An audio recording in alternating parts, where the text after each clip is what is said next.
Chapter 1053.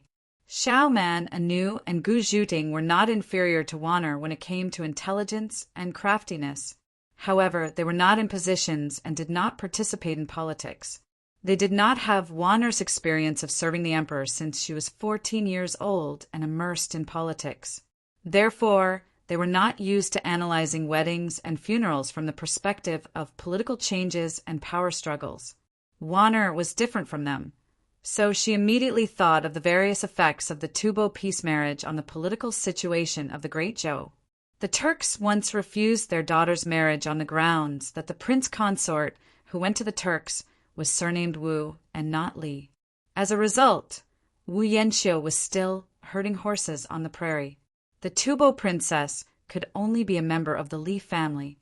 Now that the emperor had decided to return power to the Li family, this was known to all. So it was even more impossible for the Tubo princess to be a member of the Wu family. But how many princesses of marriageable age were there in Li Tang's royal family? Crown Prince Li Dan had 6 daughters who were not very old. But after Li Xian returned to the court in order to consolidate his position, he used marriage to win over the aristocratic families and make friends with the Wu family. All 6 of his daughters were quickly married to the sons of the aristocratic families and the Wu family. If the Tubo wanted to make peace with the Great Zhou, the only choice was the daughter of Li Dan, the Prince of Xiang. Li Dan had a few more children than his 7th brother, Li Xian. He had 5 sons and 11 daughters, the eldest of whom was not even 20, and the youngest was only 7. There were a few who were unmarried and of marriageable age. So the question arose, what was the real purpose of the Tubo peace marriage? For peace? Absolutely impossible. In history, there had never been a peace marriage that really played such a role. It was always proposed as a dignified way to end a conflict when one side could no longer fight and the other side would lose more than the gains. Sometimes after the peace marriage, the 2 countries would calm down for a few years, a dozen years, or even a few decades. It was not because a daughter was married, but because neither side had the ability to continue fighting, or they did not think that continuing to fight at this stage would bring them more benefits. So the Tubo peace marriage was because the prime minister and the emperor wanted to stop fighting and recharge after exhausting the country's power? If so, the Great Zhou might agree to the peace marriage. You need to conserve your strength, and I also need to conserve my strength. After a few decades, who will be stronger and who will be weaker will depend on who recuperates better in these few decades. However, right now, the object of the Tubo peace marriage could only be the Prince of Xiang's daughter, and Li Xian was a crown prince whose authority had fallen to the Wu clan. Once he ascended to the throne, he was destined to become a weak crown prince. After the Tubo and the Prince of Xiang became in-laws, would they instigate the Prince of Xiang to ascend to the throne and interfere with the internal affairs of the Great Zhou? The Crown Prince, Li Xian, and the Prince of Xiang, Li Dan, had originally been emperor and minister, but these 2 brothers had both been crown princes and emperors. If a foreign power tried to stir up trouble, would the imperial court stir up another storm, making the future political situation of the Great Zhou even more complicated and confusing? Ever since the Tubo eradicated their war god, Luan Qinling, their military strength had been greatly weakened, and they began to lose more than they won against the Great Zhou. After Wu Zetian moved the capital to Chang'an, she strengthened the defenses of the Guangdong region, increasing the pressure on the Tubo. This was probably an important reason why they chose the peace marriage. But just like how Luan Misa had casually dug a hole for Yang Fan to jump into, the Tubo peace marriage could not have any good intentions. As long as they were given a chance, they would not give up on splitting the Great Zhou and weakening the Central Plains. In addition, from the perspective of the Great Zhou Empire, would the Tubo marriage with the Prince of Xiang arouse the suspicion of the Crown Prince? To the Wu clan, Li Tang was one. If the Tubo marriage with the Prince of Xiang strengthened the power of the Li clan, how would the Wu clan react? In the last few years, Wu Zetian had been making preparations for her death. Would the political balance she had worked so hard to create be broken by the peace marriage? How would she choose? All these unknown choices could have far-reaching effects on the politics of the great Zhou in the future. Even if Yang Fan was just a simple general, standing in his sensitive position, it was inevitable that he would be drawn into conflict, and this was not to mention that he had another identity in secret. If he felt that this matter had nothing to do with him and hung up high, it would be too late for him to react when disaster struck him. A person with foresight would not do something so short-sighted. Thus, even though Yang Fan did not know what he could do in this matter, he had to go. He had to know what was going on as soon as possible and prepare for a rainy day. An hour after Zhang Yu, the Qi province's commander escorted Loomis's team away. Yang Fan and his family's carriages also left the 5 Zhang plain.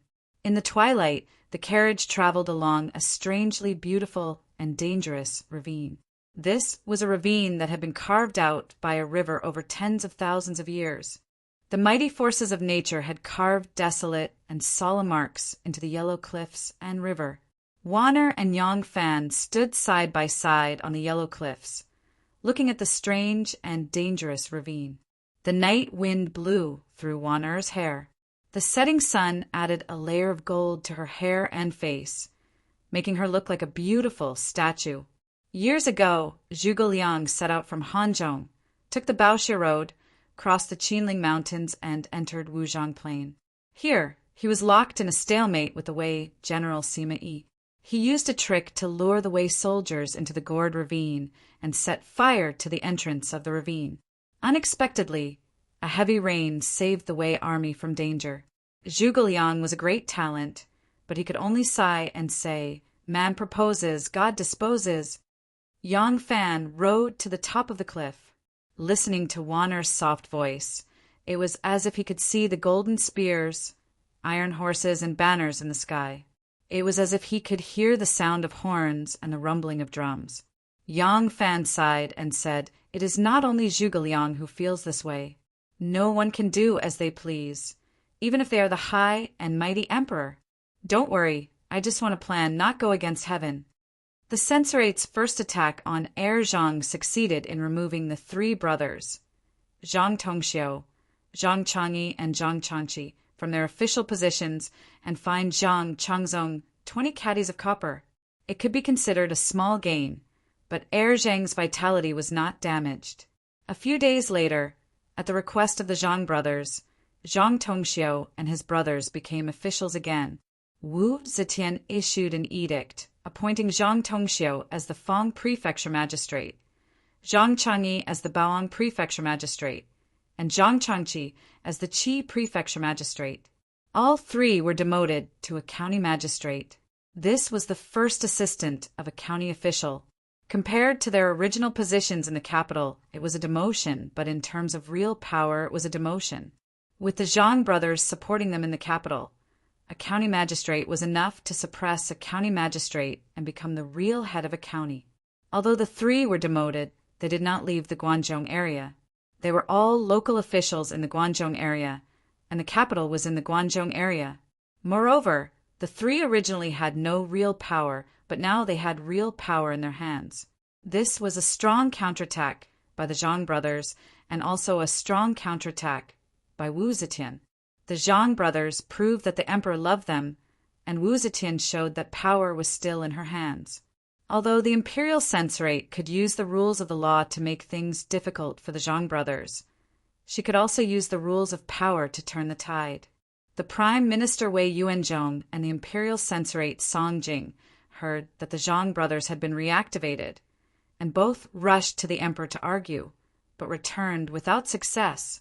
The Prime Minister Wei Yuanzhong and the imperial censorate Song Jing heard that the Zhang brothers were reactivated, and both rushed to the emperor to argue, but returned without success. This time Wei Yuanzhong and the others' attack on the second Zhang family really did not have the right time, the right place, and the right people.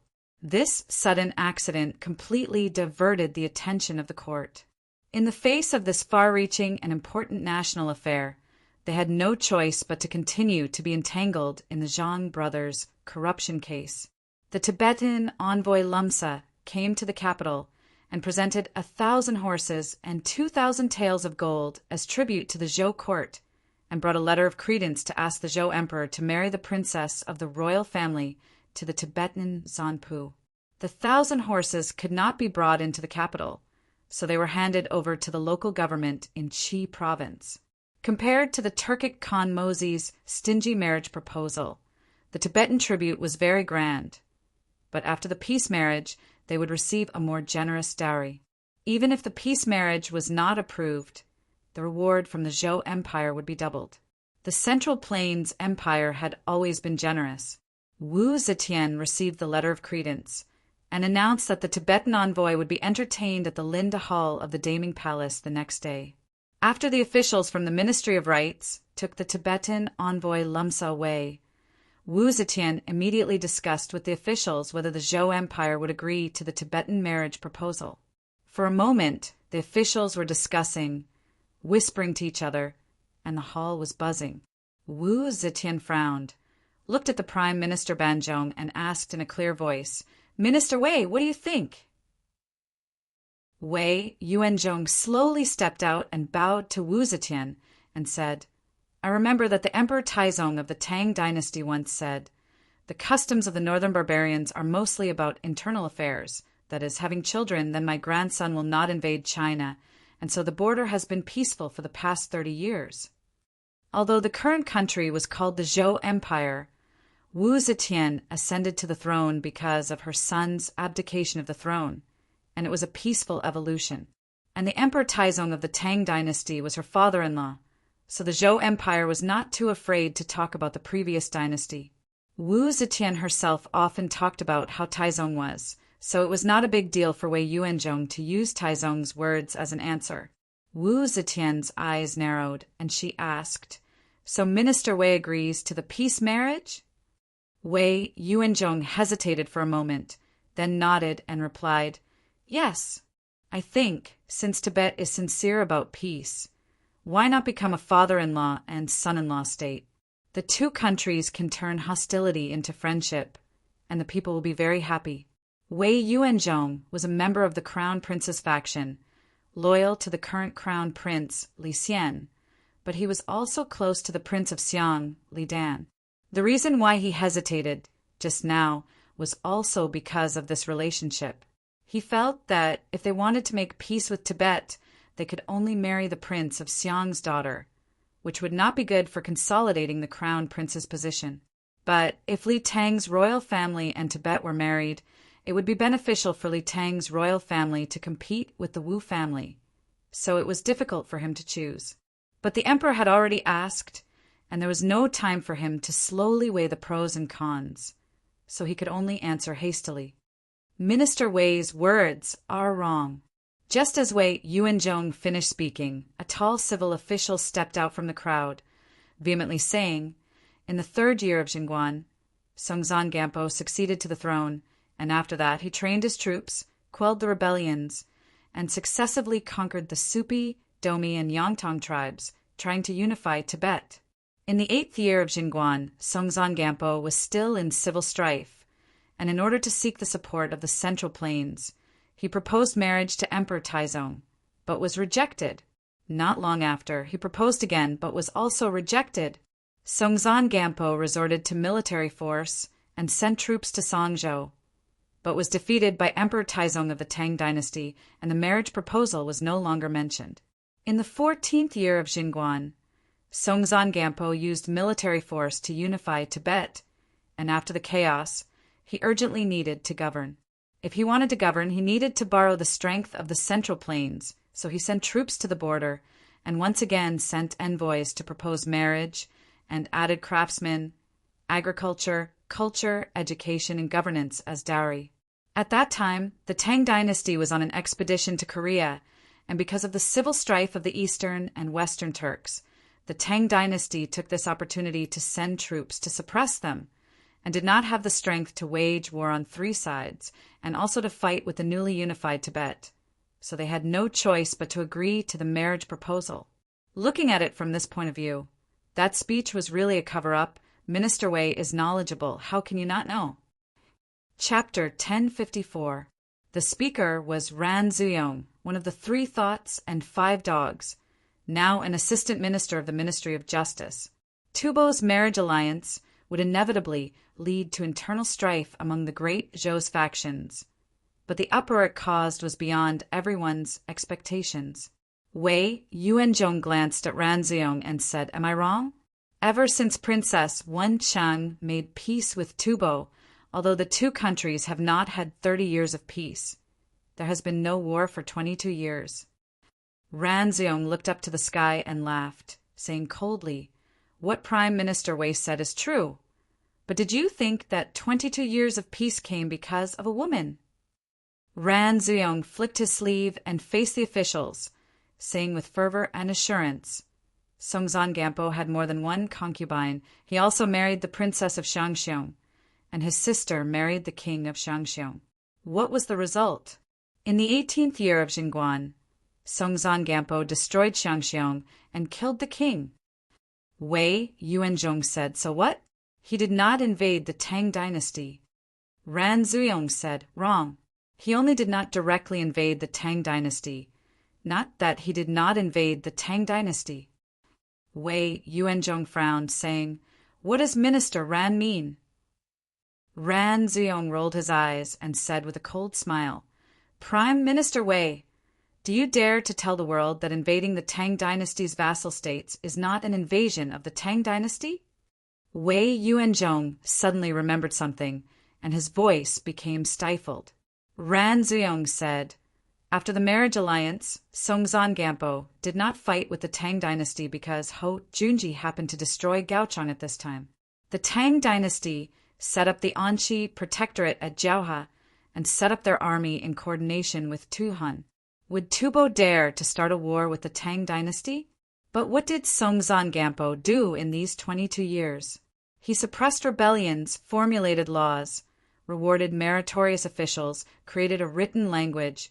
Through marriage, he obtained a large number of craftsmen and agricultural books from our central earth, reformed the political and military system, and conquered the eastern Kong and in regions.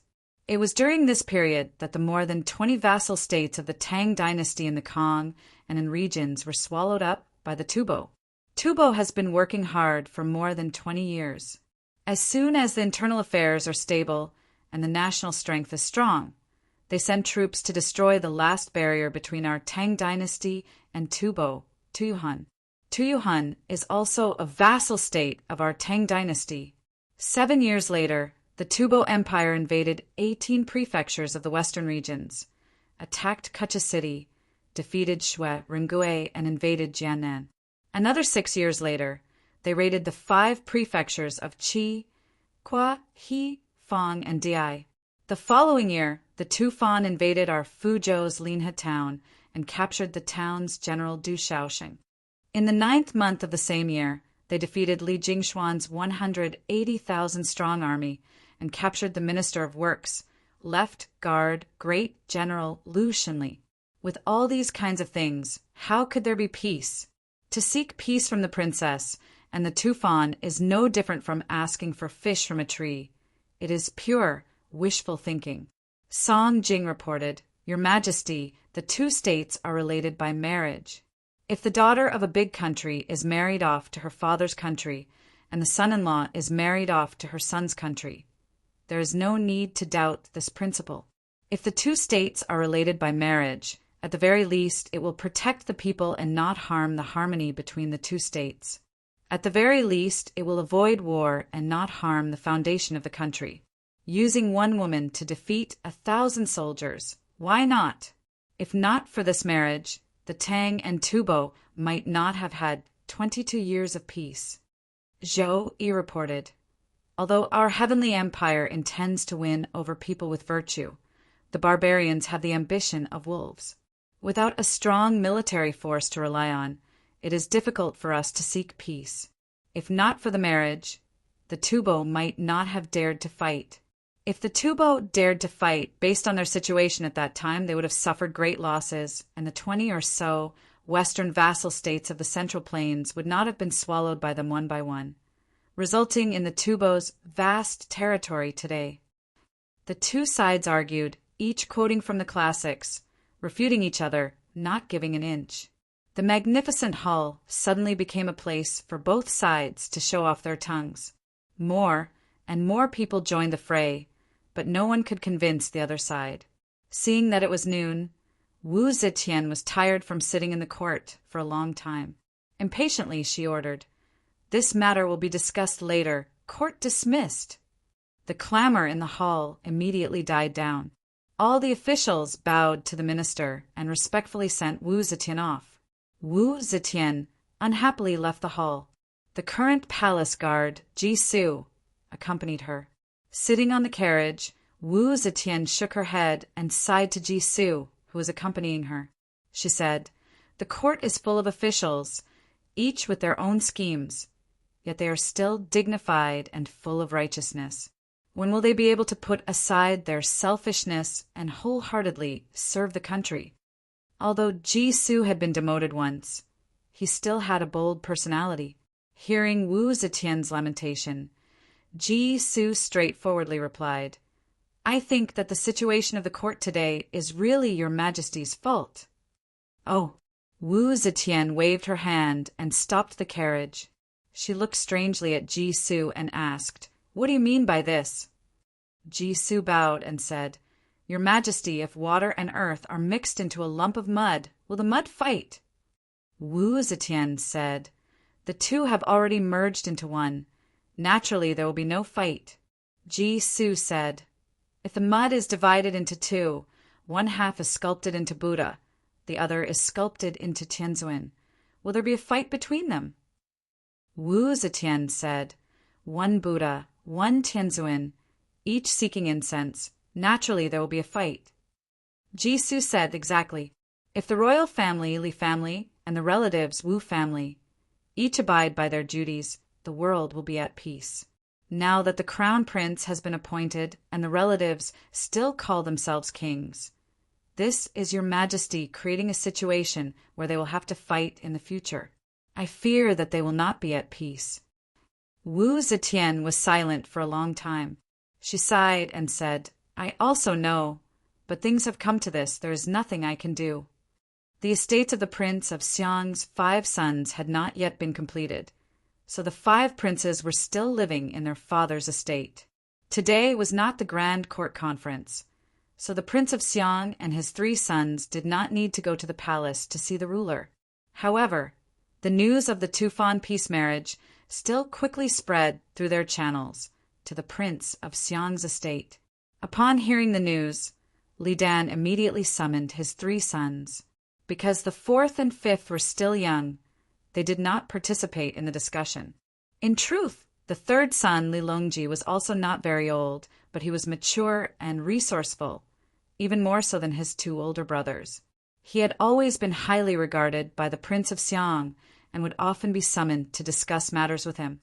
Li Dan explained the situation of the Tufan peace marriage, then said, "The crown prince has no daughter to marry. Once the peace marriage is completed, there is an 8 or 9 out of 10 chance that it will fall on your sisters. What do you think of this matter?" Li Qingqi frowned and said, "Father is correct. If the Tufan peace marriage is completed, the only suitable daughter of the royal family is my family. Tufan is a barbaric land, and the mountains are high and the road is long. If we go, we will be parting with our relatives forever. None of my sisters will be willing to go to the Tufan peace marriage." Li Qingqi loudly said, "That's right, father. You can agree to this matter. That boorish foreign king is the ruler of an uncivilized country. His whole body smells like sheep. It is said that he has never bathed in his entire life. Even if it was the daughter of an ordinary family in the Central Plains who would be willing to marry him, let alone our family." Li Longji hesitated and said, "The king of the Tufan is the ruler of a country. He holds great power and can be considered a great man. But the customs of Tufan are very different from those of the Central Plains. Their temperament and character are also very different from those of the Central Plains. If my sisters are married, I am afraid it will be difficult for the husband and wife to live in harmony. In the past, when Princess Wenchang was 16, she had to travel through mountains and rivers to marry in the distant western regions. But she and Songzan Gambo were husband and wife for 10 years, and the time they spent together was no more than 3 years. For the next 30 years, she was even more lonely and destitute. How can you let my sisters suffer like this? Father, can't you find other members of the royal family to marry? Li Dan sighed and said, there are a few members of the royal family. Their fathers and older brothers were executed for treason. Now they are imprisoned as sinners. If they can marry far away and gain their freedom, they might be willing to do so. But the Tufan is harboring evil intentions at this time. The one they are plotting is definitely not a woman. If it were an ordinary member of the royal family, they would never agree. For a moment, the 4 of them were all silent. Li Dan was silent for a long time. He slowly looked at his 3 sons and gently stroked his beard. Suddenly, a smile appeared on his face. Li Longji saw the smile on his father's face and couldn't help but ask, Father, why are you smiling? Do you have an idea? Li Dan shook his head and said, It's not that I have an idea. It's just that I am deeply gratified to see you all like this. Li Qingqi and his brothers looked at each other in astonishment. They didn't quite understand what Li Dan was saying.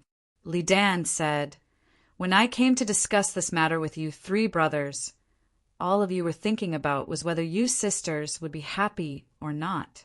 Not a single one of you thought about how marrying a sister would help our family. I am very happy that you brothers and sisters can love each other so deeply. Li Qingqi said, Father, we brothers and sisters are related by blood. We should love each other. Li Dan nodded deeply and said in a deep voice, That's right. This is also what I am most proud of. You all must remember that no matter what happens, you must never forget about brotherly love. Power, status, riches, and future prospects should never be placed above familial love. This was a solemn warning from a father. The 3 brothers hurriedly stood up and solemnly acknowledged. Li Dan waved his hand and said, Sit down. We're father and son, so there's no need for so many rules. Li Dan twirled his beard and thought for a moment. He then said, I was thinking too much just now. Thinking too much ahead of time has made me indecisive. You 3 brothers' words have reminded me that my daughter has to be willing to marry herself and find an ideal husband for her. How can I ruin my daughter's life for the sake of profit? Our daughters can't be married off to Tufan. If we want to avoid this calamity, we have to get them married as soon as possible. Li Qingyi grinned and said, Great! This way, I'll have quite a few brothers-in-law. I'll have company when I want a drink in the future. I'll go talk to the girls. Li Qingqi hurriedly pulled him back. Wait, Erlang. Li Qingqi stopped Li Qingyi and turned to Li Dan. Father, the imperial grandmother hasn't made up her mind yet. If you're in a hurry to find a son-in-law for your daughter, won't she blame you if she finds out? When Li Dan heard this, he frowned. Both he and Li Xian were cowardly. Although he was braver than Li Xian, he didn't have the courage to go against Wu Zetian. Moreover, he understood that unless his mother allowed it, even if he chose a son-in-law for his daughter, it wouldn't count. Li Longji slowly said, I don't think it'll be too difficult. Li Dan's eyes brightened. Sanlang has always been wise. What ideas do you have? Tell me quickly. Li Longji smiled. How could I have any ideas? It's just that I know that Imperial Grandmother has always listened to the Wu clan. The Wu clan will definitely oppose the marriage of our Li clan's daughter. Thus, although the court has yet to come to a decision, Imperial Grandmother has probably already made a decision. Right now, Imperial Grandmother is only worried that the Tubo clan will use force to force the marriage after failing in their marriage proposal, causing chaos at the borders. Our capital has just been moved back to Chang, and the border defense has yet to be consolidated. If war breaks out and we lose, I'm afraid we'll have to move the capital again. If that happens, we'll be the laughingstock of the world. If Father asks Imperial Grandmother for permission, there's an 80 to 90% chance that Imperial Grandmother will agree. What the Tubo clan needs is only dignity. If all the eligible women of our imperial clan already have husbands, can the Tubo force us to cancel the marriage? Now that the Tubo clan is not as strong as before, they won't be willing to go to war unless absolutely necessary. If the Tubo clan is willing to marry, then they can choose a guilty imperial clan daughter to marry. If they don't want to marry, then it's because they don't have a suitable candidate. This matter must be approved by Imperial Grandmother. Only then can we ask Imperial Grandmother to issue an edict to have the Four Quarters Embassy prevent news of this from reaching the ears of the Tubo envoys. Li Qingqi and Li Qingyi nodded. Li Dan also nodded. Sanlang's words are reasonable. I'll go to the palace now and ask Mother for permission to pick a son-in-law for your sister. Li Dan counted with her fingers and said, Shouchang and Jingshan are already 16 years old, while Huaiyang and Lianghua are 15. These 4 daughters have to get married immediately. As for the other children, the oldest is only 12. I don't think the Tibetan king will marry them either. I'll go to the palace now. Yang Fan hurried back to Chang, and with his entire family. He had originally believed that the moment he returned to Chang, and he would hear that the Wu and Li clans were engaged in an endless war of words over the marriage. He had not expected that the most sensational news he had heard was that the Prince of Xiang Li Dan was scouring Chang, and to find a son-in-law for his daughter. Chapter 1055. Yang Fan's carriage rushed all the way to Longqing Square. All kinds of news that had happened in the capital city in recent days were continuously passed to his carriage. The common people naturally did not know about the detailed debate in court about the marriage alliance. They only knew the result, but Yang Fan had his own channels of information and clearly grasped the reactions of the various factions. As for the rumor that the Prince of Xiang was in a hurry to marry off his daughter, Xianzong had already confirmed it. The Prince of Xiang was marrying off 4 daughters. How could such a large commotion be concealed? This matter had already spread throughout the city. The only people who did not know about it were the Tubo emissaries. The Tubo emissaries were settled in the Four Quarters Embassy. The Four Quarters Embassy was under the Ministry of Rights, and its function was to receive the emissaries of various countries. Thus, even a low-ranking official or servant in the Four Quarters Embassy was considered half a spy.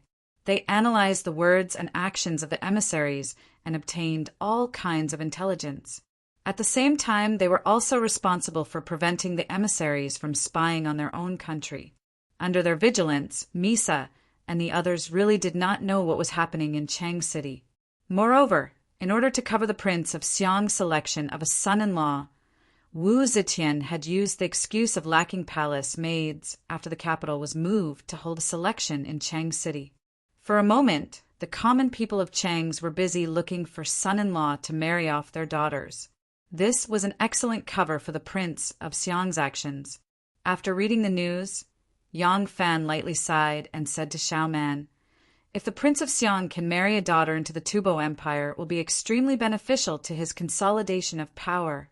But for the lifelong happiness of his daughter, he is willing to give up this opportunity. For a prince in such a dangerous situation to do this is truly not easy. Xiao Man sighed. Yes, this is something even many noble families cannot do. In their eyes, their daughters are only tools to be used to form alliances with other powers. When a noble family marries off a daughter, the most important thing is never whether the daughter likes him or not, but what benefits the son-in-law will bring to the family. Yang Fan slowly nodded. Yes, the noble families are like this, and the imperial family is also like this. The current crown prince, the current emperor, Yang Fan suddenly thought of how Crown Prince Li Xian had hastily married off his daughter after returning from Fangzhou. Compared to his brother Li Dan, Li Xian's decision to marry off his daughter was too obvious. Even the current empress, Wu Zetian, had forced Princess Taiping to marry Wu Yuji out of political motives. Although Wu Zetian had compensated her daughter and rewarded her generously, raising her salary to the rank of a prince and bestowing her with fields and houses, could all of this heal the emotional damage she had suffered? It was truly rare for the Prince of Xiang to resolutely abandon this opportunity that could greatly increase the influence and status of the Prince of Xiang's estate and improve his political environment. On the long street, Shanghai Wanner's motorcade was slowly leaving. As soon as they entered the city, Wan Er's entourage separated from his. She accompanied her mother, Lady Zheng, and turned towards the Shangguan family's old house. Yang Fan looked out the window at Wan Er's entourage, which was gradually moving further and further away. He thought of how he and she could not stay together because there were too many interests at stake. He could not help but sigh sadly. The next day, Wu Zetian invited the envoy of Tufan, Luan Misa, to a banquet in the Linda Hall of the Palace of Great Clarity. After all, this was the first important envoy from a foreign country that the emperor had welcomed after moving the capital. It was accompanied by all the civil and military officials and members of the imperial family. For such a grand banquet, naturally it was necessary to play court music. The first song to be played was the Taipingyu. The Taipingyu was also known as the Five-Direction Lion Dance. It consisted of two people wearing flowery embroidered robes, 5 colored silk cloths, cloud crowns, and black leather boots. They held ropes and brushed them as they teased the male lions. There were also 10 people dressed as 5 male lions, each standing on one side and dancing to the music. There were also 140 people singing the Taipingyu at the same time, clapping their hands and stomping their feet to match the beat. As soon as Luan Misa saw this grand and powerful dance, he could not help but dance with joy. He hurriedly asked Wu Zetian, "Your Majesty, I was born in the wilderness and do not know Chinese music. Now that I am sitting at the bottom of the stairs, I cannot see the details of the dance. I beg your Majesty to allow me to leave the banquet and come closer to take a look."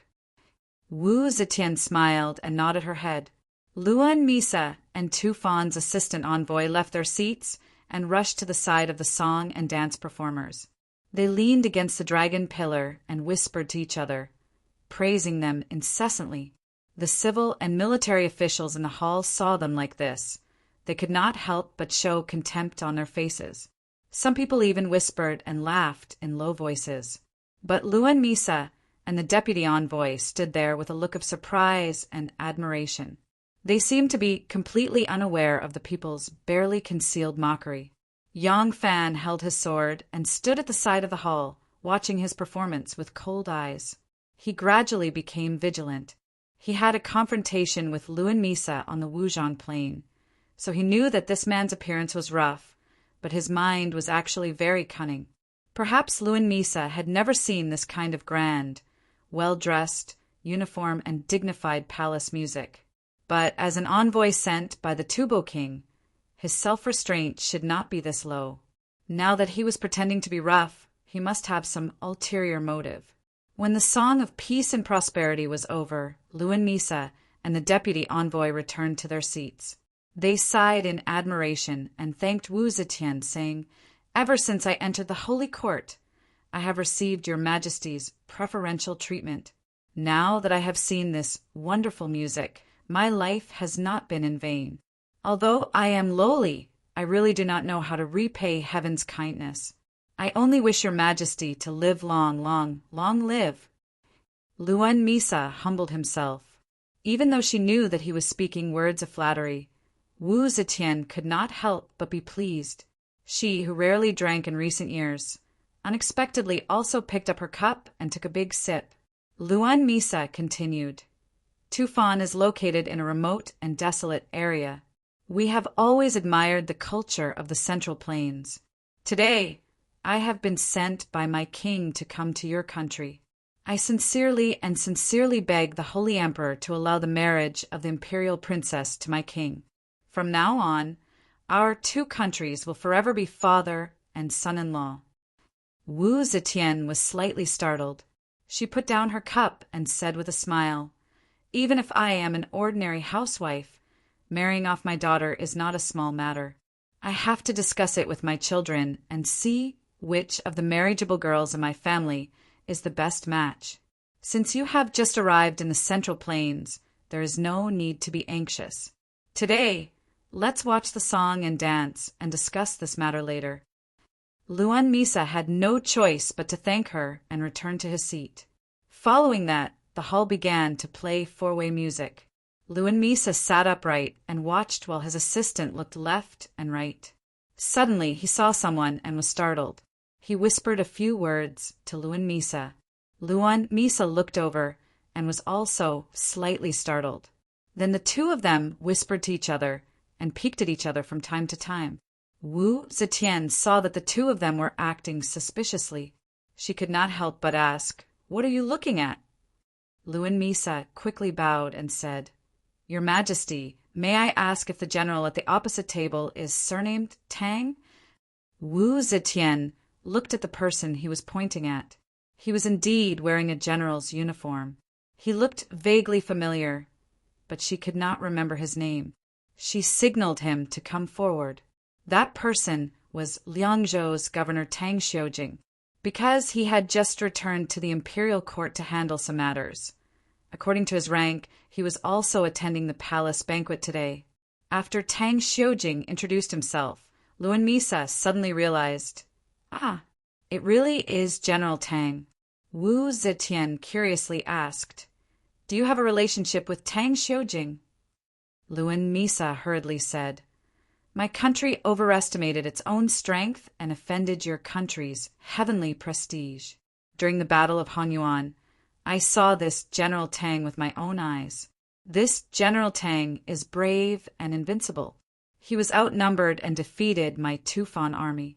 Because I have seen him with my own eyes, I have a deep memory of him." Wu Zetian was very happy to hear this. She turned to Shangguan Wanner, who was accompanying her, and said in a low voice, "This man is a brave general. Remember his name.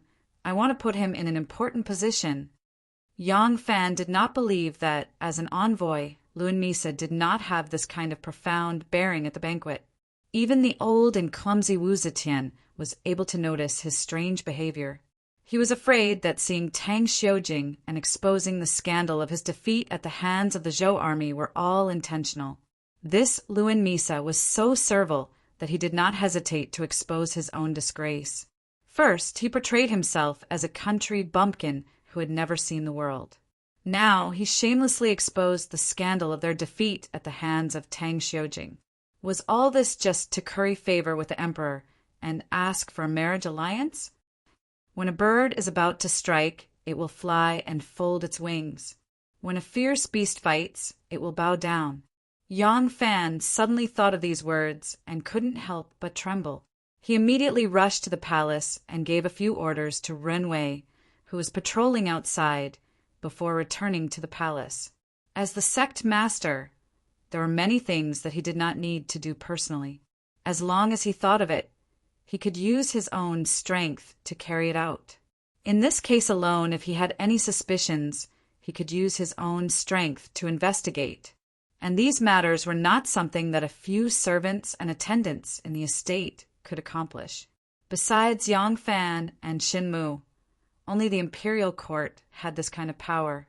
But this sort of groundless suspicion might not necessarily be enough to convince the imperial court to mobilize its strength to investigate. Moreover, the efficiency of using official channels was too slow. By the time the truth was discovered, it might already be too late. Yang Fan's rush in and out of the palace attracted Luan Misa's attention. When Luan Misa saw Yang Fan, he couldn't help but laugh and whisper a few more words to the deputy envoy. After entering the court, Luan Misa had already paid a visit to the crown prince, the Prince of Xiang and King Liang with lavish gifts, so he was rather familiar with them. Seeing him laugh, Crown Prince Li Xian followed his gaze and asked, "Could it be that esteemed envoy is also an old acquaintance of General Yang?" Luan Misa smiled. "Indeed, this envoy came from Tibet and passed through the Wuzhong Plains. I once met this general. General Yang has an Arabian horse. This envoy wanted to buy it with a large sum of money, but General Yang is also a horse lover and firmly refused. This envoy wanted to exchange a Tibetan beauty for a horse, but General Yang still refused. What a pity! When Li Dan heard this, he turned to glance at Yang Fan and said to his eldest son, Li Qingqi, who was sitting to the side, Yang Fan loves horses, and the Tibetans are unwilling to part with him. How can I, your father, abandon my beloved daughter and marry someone far away? The marriages of your sisters must be carried out as soon as possible. Li Qingqi replied in a low voice, Father, rest assured.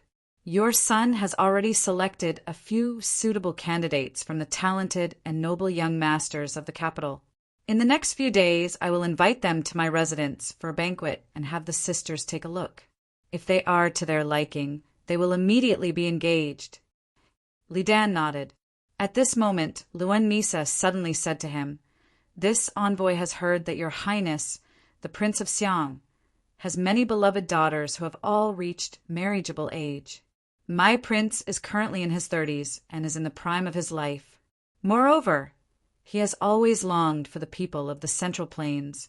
I wonder if your highness, the Prince of Xiang, is willing to marry my prince. Crown Prince Li Xian quickly glanced at Li Dan and answered on his behalf. Esteemed envoy is too impatient. Didn't His Majesty say that marrying off a daughter is not a small matter? This matter can be discussed later. Li Dan sighed inwardly, thinking there are two overbearing Zhang and the Wu clan eyeing me like a tiger. I didn't think that elder brother would still be wary of me. Luan Misa smiled. That is why this envoy is asking the Prince of Xiang. If your highness, the Prince of Xiang, agrees, I believe that Her Majesty the Empress will also graciously approve. Li Dan said, Esteemed Envoy's Information Network is not very well informed. To tell you the truth, although this prince has several daughters who are suitable for marriage, they have long since found husbands. The betrothal gifts have already been sent out. My eldest and second daughters will be married this year, and my third and fourth daughters have already been engaged. Luan Misa immediately asked, Your Highness, the Prince of Xiang, has more than 4 daughters, right? Have the other imperial daughters been married? Li Dan replied, This prince has 7 daughters, but the eldest of these 7 is only 12. How can we talk about marriage? Luan Misa clapped his hands and laughed. The Prince of Xiang's words are incorrect. According to the customs of our Tubo, what harm is there in getting married at the age of 6 or 7? Since your highness, the Prince of Xiang, has 7 beloved daughters, I believe that for the sake of the friendship between the great Zhou and the Tubo, your highness, the Prince of Xiang, will not refuse to marry one of your 7 beloved daughters.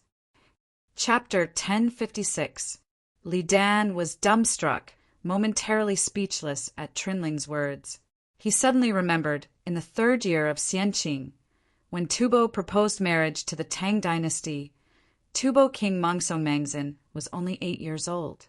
In the 4th year of Yifeng, when Tubo proposed marriage to the Tang dynasty, Tubo King Chittisong was only 4 years old. In a political marriage, the decisive factor was the political benefits attached to the marriage.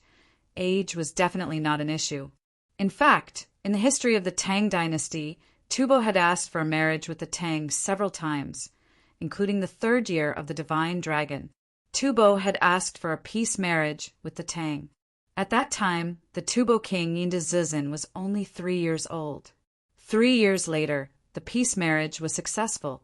The 6-year-old groom married the 12-year-old princess of Jincheng. It was not that Li Dan did not know about the Tubo's marriage proposal to the Tang several times in the past. The problem was that the Tubo king was still a child when the Tubo king married the little princess. At worst, the husband and wife would grow up together. But now the Tubo king was already over 30 years old. How could a man over 30 marry a 12-year-old little princess? So Li Dan completely ignored this point. It was only when Misa nonchalantly said that a 7 or 8-year-old princess would be fine that Li Dan suddenly understood. A political marriage could not be judged with common sense, not to mention his 12-year-old daughter. Even if his daughter was only 3 years old, as long as it was in line with political interests, she could still become the Tufan king's wife, even if the Tufan king was already 80 years old. Luan Misa stared at Li Dan with bright eyes. His expression did not have the initial feigned awe and ignorance. He believed that Li Dan was willing to marry his daughter to Tubo. Tubo had investigated the current situation of Great Zhou. They believed that a peaceful marriage would help to consolidate Li Dan's position. He would definitely be willing. His current refusal should be because he was afraid of arousing the fear of the crown prince and the Wu clan. Li Dan hesitated for a moment before saying reluctantly, "A 12-year-old girl who is young and inexperienced, how can she become a qualified consort and wife?" "Our imperial family has other imperial daughters," Luan Misa interrupted him. "Your Highness the Prince of Xiang, based on what this foreign subject knows, the crown prince's daughters have all been married off. So the only one suitable to marry my king is Prince of Xiang's daughter. Hee. Your country pays particular attention to the marriage between two families of equal social status. Isn't it the same in Tubo? As your daughter, even if she is young, I believe that she is well-educated, gentle, and virtuous. As for the fact that she is still young, that is not a problem.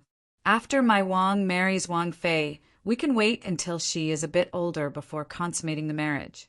Li Dan couldn't take it anymore. He couldn't possibly say that his 11 or 12-year-old daughters were also engaged, right? Even if he could change his words now, what about his 6 or 7-year-old daughter?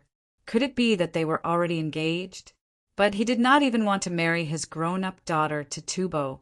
How could he be willing to marry an innocent 12-year-old girl to Tubo to suffer? Li Dan could only brace himself and say this, "My daughter is still young. In this prince's opinion, it's not appropriate for her to get married so early.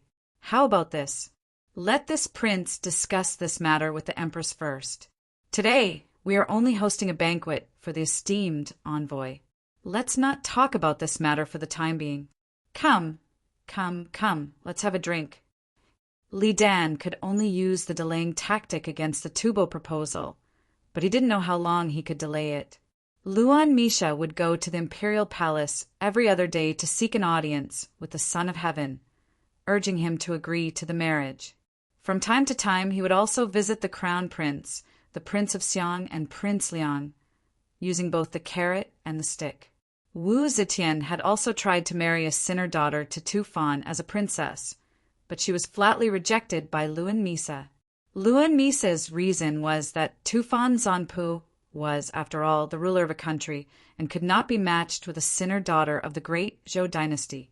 Only the blood of the empress was worthy of the ruler of Tufan. The only children who had continued Empress Wu Zetian's bloodline were Li Xian and Li Dan's branch. Li Xian's 6 daughters were all married off, so only Li Dan's daughter could be married off. However, even if Crown Prince Li Xian still had a daughter to marry, Wu Zetian did not wish for a marriage with the Tubo Empire to increase the balance of power in the great Zhou Empire in the future. Moreover, it was Li Dan's daughter. Once the Prince of Xiang, Li Dan, married the Tubo Empire, the political situation in the future would become even more complicated. But if she did not agree, she was worried that Tubo would once again send an army to war. Tubo was currently a powerful neighboring country. Although the great Zhou had gradually gained the upper hand in military power after the death of the Tubo's military god, Luan Trinling, it was still not strong enough to completely suppress the other side. To kill 1,000 enemies, one would suffer 800 casualties. Wu Zetian, who had just moved the capital to Chang, and did not dare to lightly start a war.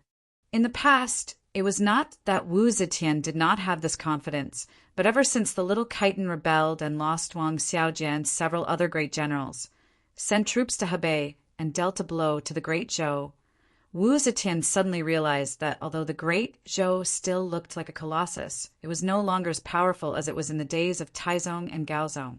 The court did not delay for more than half a month. Luan Misa's attitude gradually hardened, and he came to the palace every day to pester them. Even Wu Zetian found it difficult to deal with him. At this time, the Turkic Khagan, Mok, suddenly sent troops to harass the entire Wuzhou territory. Traces of the enemy appeared in Yan Province, Xia Province, Bing Province, Daizhou, and Xinzhou. After receiving the report, Wu Zetian didn't dare to send those nephews of the Wu family to mess things up.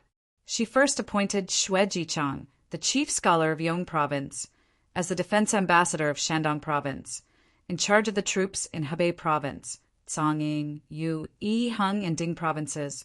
She also appointed Zhang Renyuan, the provincial governor of Yu Province, to be in charge of the defense of Yu, Ping, Gui, and Tan provinces. Together with Xue Jichang, they worked together to repel the Turks. Shortly after, Wu Zetian appointed Prince of Xiang, Li Dan, as the Northern Protector General of Anbei and the Grand Marshal of the Path of Heavenly Soldiers, commanding the troops of Yan, Zhao, Qin, Long, and Yan against the Turks. However, she still used the same trick, appointing Li Dan as the Grand Marshal, but not letting him lead the troops. It was just a title for Li Dan, but in reality, Prime Minister Wei Yuanzhong was the Grand Marshal to deal with the Turks. At this time, Wu Zetian had a good reason to evade Luan Misa. Since the great Zhou was at war with foreign enemies, it wasn't appropriate for them to discuss the marriage. When Luan Misa learned that the great Zhou was at war with the Turks, he didn't go to the royal palace to urge them. Instead, he settled down in the Four Quarters Embassy. It seemed like he could stop urging them for the time being, but he wouldn't let the marriage go just like that. He wouldn't leave until the marriage was settled. Thick clouds covered the sky, and a cold wind howled. The snowflakes were swept up by the fierce winds, making it difficult for the passers-by to open their eyes. The snow fell more frequently this winter, and the earth seemed to be covered with a thick blanket. The farmers were overjoyed. This year was destined to be a bumper harvest. On the other hand, the shepherds couldn't help but pray to the heavens to give them a break. They couldn't do without snow, but if the snow was too heavy, it could easily turn into a white calamity, freezing all of their cattle and sheep to death. That would be their nightmare. It was currently the midwinter season, and with the end of the year approaching, the mountains and villages were all empty. Humans and animals alike were beginning to hide for the winter. The roads were blocked by the heavy snow, and there shouldn't be any humans in the world of ice and snow beyond the Great Wall. But in this weather, on the outskirts of Maozhou, present-day Maowenchang Autonomous County, Sichuan, several figures were arduously traversing through the snowy plains. The snow was a foot deep, knee-deep, and coupled with the abominable weather, there shouldn't be any humans in the wilderness. Yet these figures were clearly humans. They were leading their mounts and hurrying through the heavy snow. As the snow was too deep, it was impossible for the horses to gallop. As such, the four of them could only lead their mounts on foot. The horses were wrapped in warm wrappings, and a blanket was draped over their backs. The four of them were dressed in thick sheepskin jackets, and their pants were sewn from wolf pelt. The legs of the pants were tucked into high felt boots made of cowhide, and their legs were bound with leather leggings to prevent the snow from seeping in. The four of them wore dogskin hoods on their heads, and they used towels to cover their mouths and noses, leaving only their eyes exposed. Their breaths emitted hot air from the towels, and a thick layer of frost covered their mouths and the corners of their eyes. It seemed that they were working very hard. The four of them walked forward with uneven steps. None of them expected that, as they advanced, 6 figures would suddenly appear in the snow around them. All 6 of them were dressed in white, the same color as the snow. In the wind and snow, if they hadn't suddenly appeared and brandished their knives, no one would have noticed them. The snow was knee-deep, and it was difficult to move forward. But the 6 of them were unusually agile. As soon as they appeared, they pounced on the 4 walkers like a pack of hungry beasts. Kill! With a cold shout, the 6 of them transformed into 6 gusts of wind, filling the sky with snow as they pounced on the 4 walkers. The 4 walkers had walked a long distance in the snow, and they were exhausted. Moreover, they covered their mouths too tightly, and their vision and hearing were affected. By the time they discovered the danger, it was already a beat too late. Moreover, the 6 attackers had suddenly launched an attack. Their movements were swift and agile. As the shadows intertwined, blood splashed everywhere. Amidst the screams, One of the walkers broke out of the encirclement, turned around, and madly ran. While running for his life, this person suddenly had a divine strength, and he was able to run knee-deep in the snow as if he was flying. The other 3 companions of the walkers were cut into meat paste by the 6 people the moment he broke out of the encirclement. The escaping walkers ran 7 or 8 feet away, leaving behind a trail of blood that looked like blooming plum blossoms. The 6 people didn't chase after him. One of them just sneered. He used one of his feet to pick up a knife from the ground, and used the tip of his foot to kick the handle of the knife. The knife suddenly whizzed out like a windmill and spun in between the right leg of the escaping walkers. As the knife spun, the walker's right leg, which had just been raised, was cut off from the ankle. The walkers let out a miserable scream and fell diagonally into the snow, wailing mournfully as he rolled on the ground.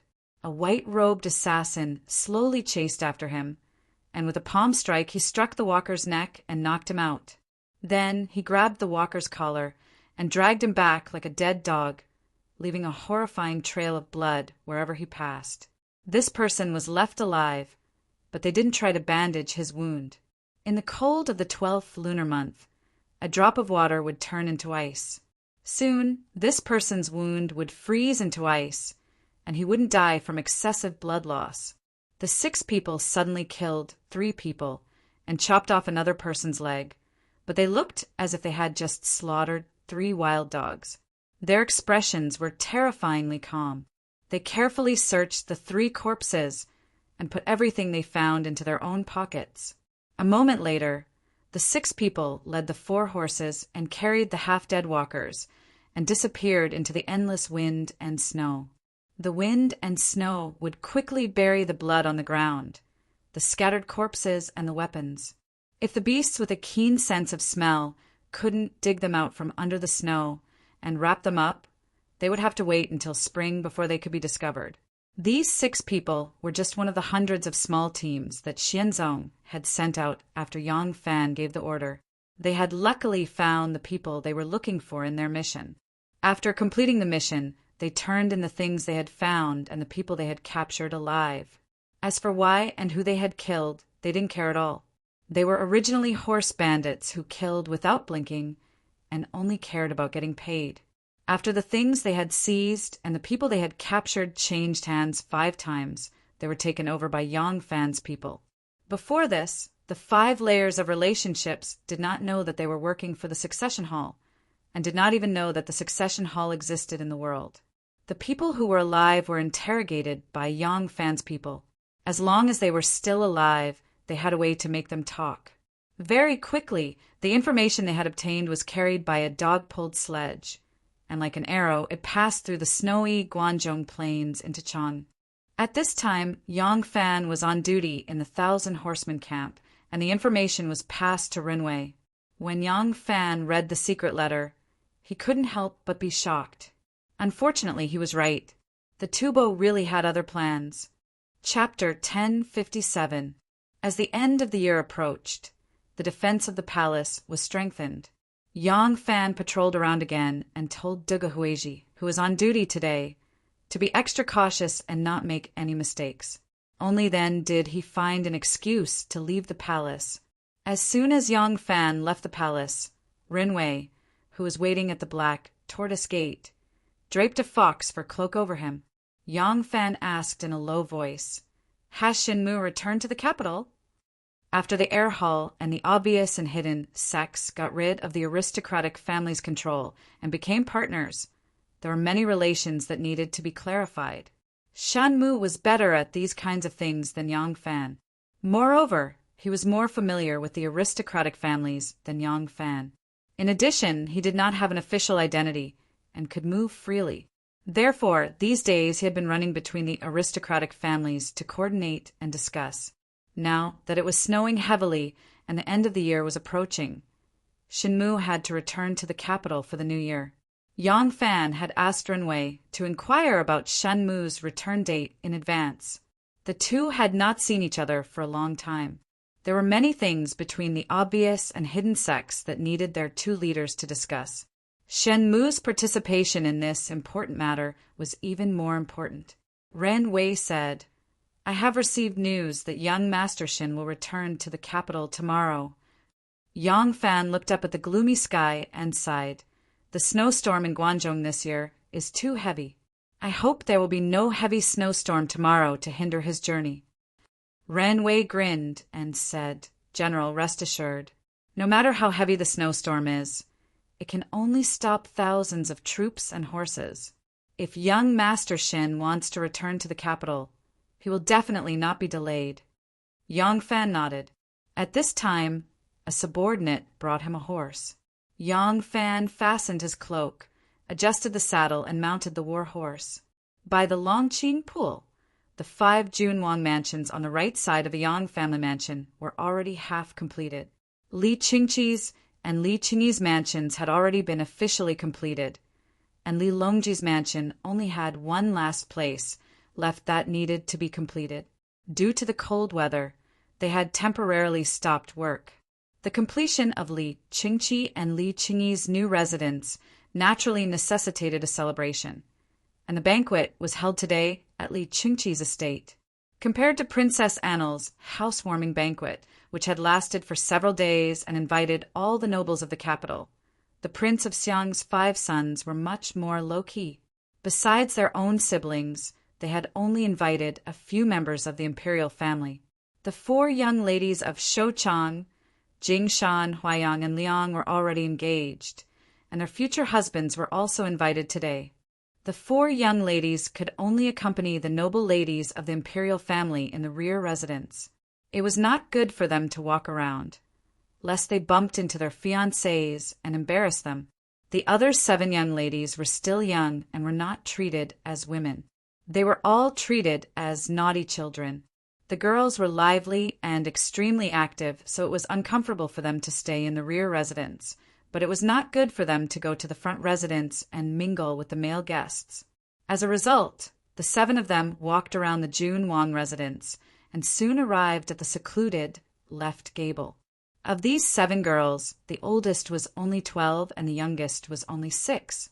Each of them wore a coat made of snow fox fur, and 2 or 3 of the older ones even wore a coat made of marten fur. All of them were beautiful, some clean and elegant, some gentle and tranquil, and some bright and beautiful. Although not all of them were exceptionally beautiful, their clothes and elegance made them look the most beautiful. The 12-year-old Shouguang County Magistrate, Li Hoan, had a gentle and delicate appearance. She had been fond of calligraphy and musical instruments since childhood, so she was the most gentle and virtuous of the 7 sisters. The 7 sisters stopped under a large tree with withered leaves. Li Huan rubbed her hands, which were red from the cold, and said to her sisters, I heard that the Tibetan envoy still refuses to leave the 4 Quarters embassy. Every day, he comes to the palace to pester Imperial Grandmother, insisting on choosing one of us sisters to marry to the Tibetans. The Qingyan County Magistrate was the same age as her, but her birthday was slightly younger. Qingyang's looks were slightly mediocre, but her skin was extremely fair and tender. Hearing her sister's words, Qingyang timidly said, I don't want to marry to the Tibetans. I heard that it's very hard there.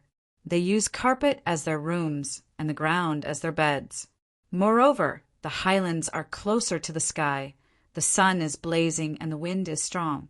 It won't be long before I become charcoal black.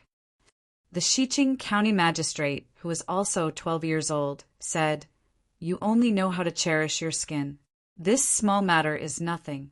I heard that for those who marry there, if their husband dies, they will have to marry their son, and if their son dies, they will have to marry their grandson. Back then, when Princess Yicheng of the Great Sui married to the Tibetans, she married 4 times in her lifetime. Heavens, this is too scary.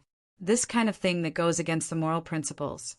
Even if you beat me to death, I won't do it. That's right. I also heard that the people there don't take many baths in their lifetime. Their bodies are so smelly.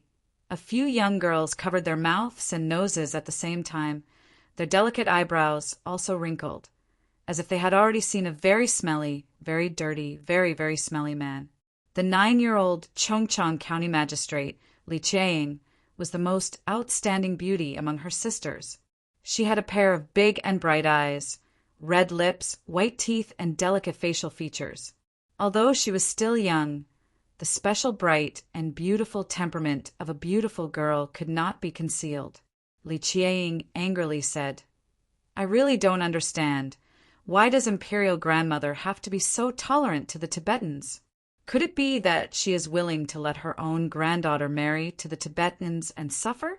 Thinking about how powerful our Tang dynasty was under the rule of Emperor Taizong, didn't Wen Cheng receive a cold reception when he entered Tibet? The attendants she brought with her didn't even have anyone to take care of their meals. After she got married, she lived in a simple small room with only a bed and a cupboard in the room, not even enough room for a few people to stand. Wen Cheng brought such a generous dowry, but she received a cold reception and was even bullied by the princess consort. After getting married for more than a month, she didn't even assign a servant to serve her. The Tibetans thought that Wen Cheng's marriage was because the Tang dynasty was afraid of their military power, so they begged for peace with the Tibetans.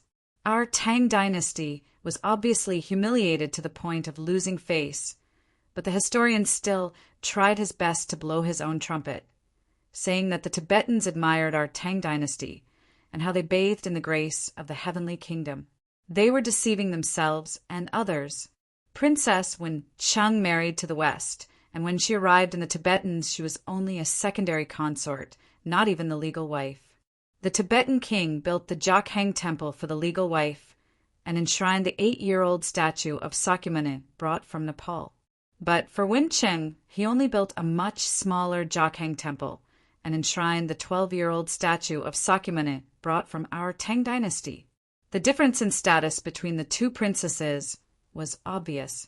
Moreover, Princess Wen Cheng and the Tibetan king were husband and wife for 10 years, but Wen Cheng only saw her for less than 3 years. She had no children, no love, and was like a servant. Let me ask you, as the daughter of the Xiang prince, do you think I am more respected than Wen Cheng? The more Li Huoan heard, the more scared she became.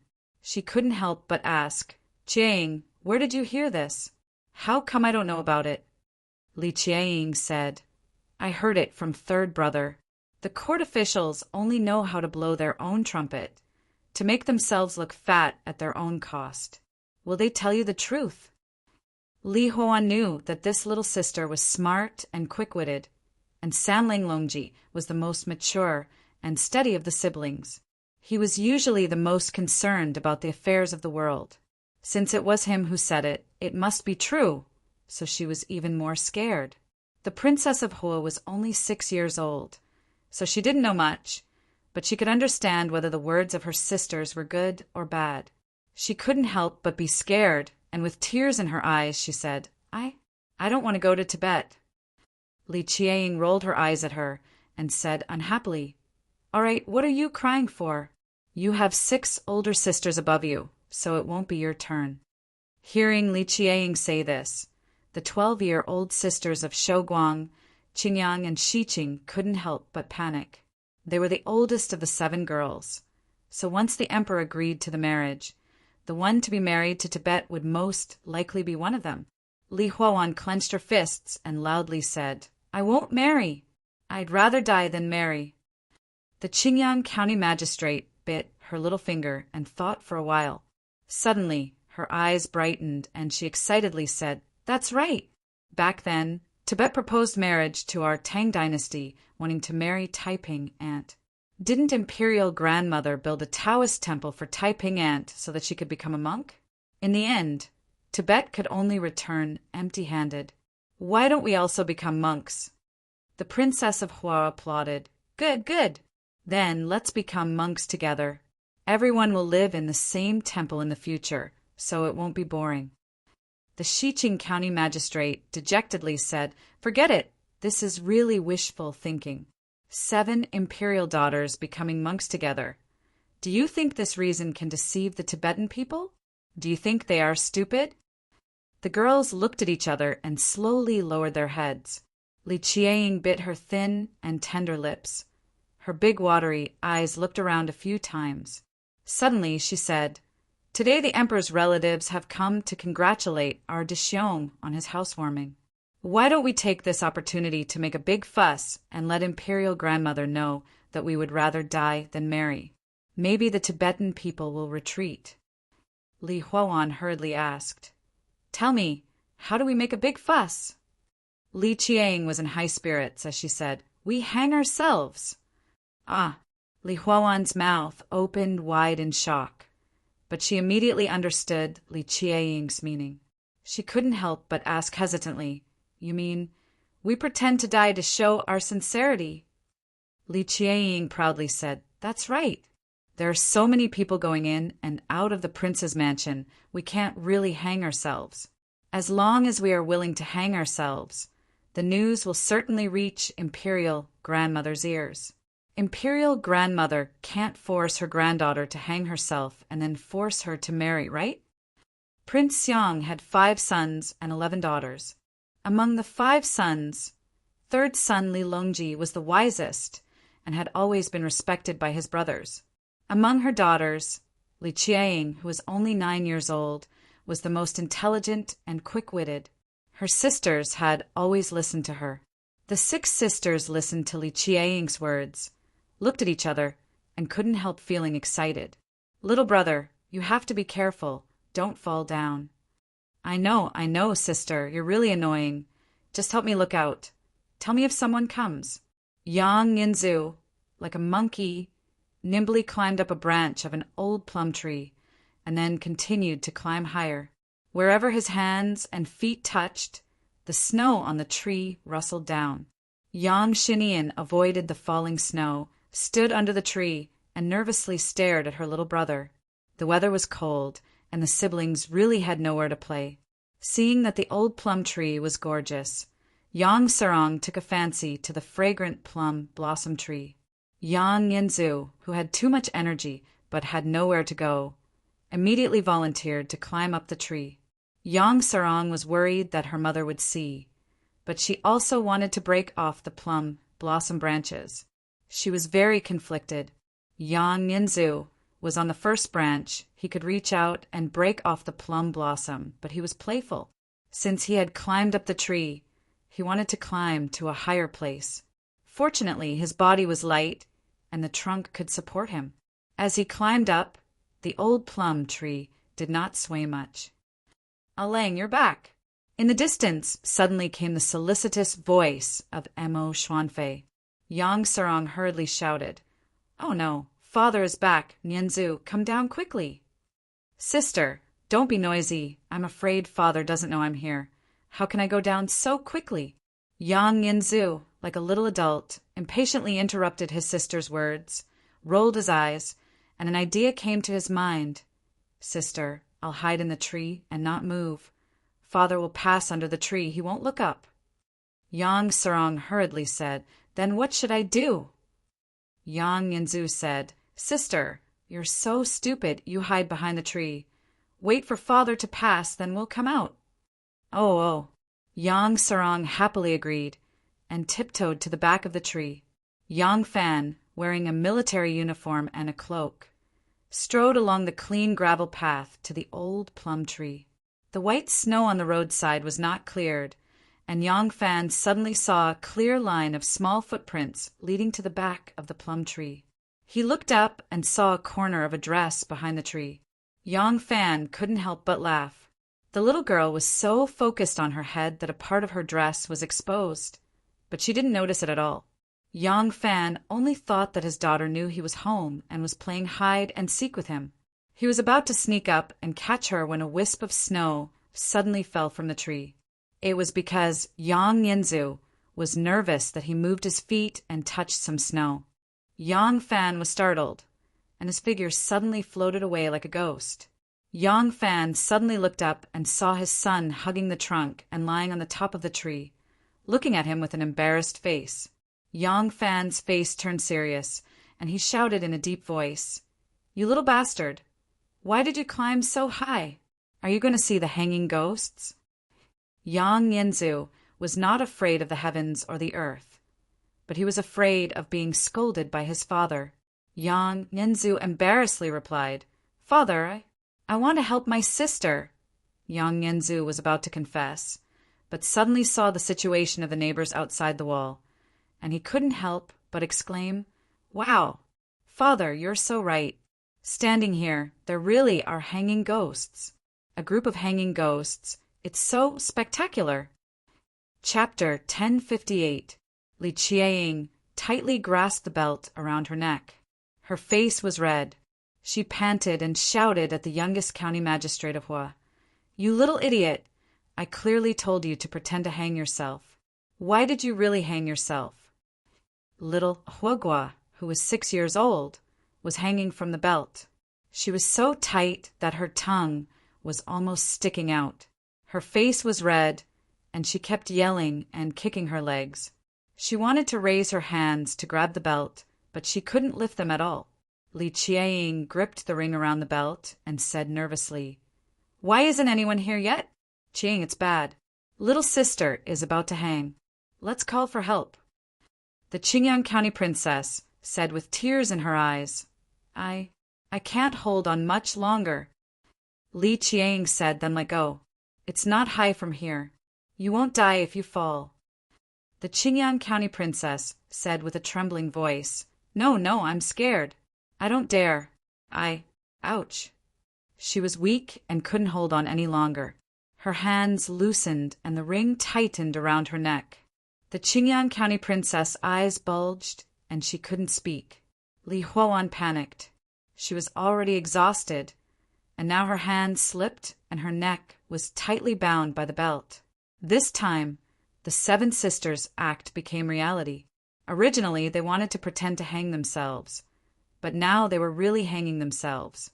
The servant girls and maids who accompanied the sisters had already been ordered to leave. In this cold weather, none of the guests attending the banquet in the Junwang Fu were willing to leave the warm and cozy court and run to the easternmost corner of the courtyard. Li Qieying was so scared that tears rolled down her cheeks. She didn't dare to let go and fall.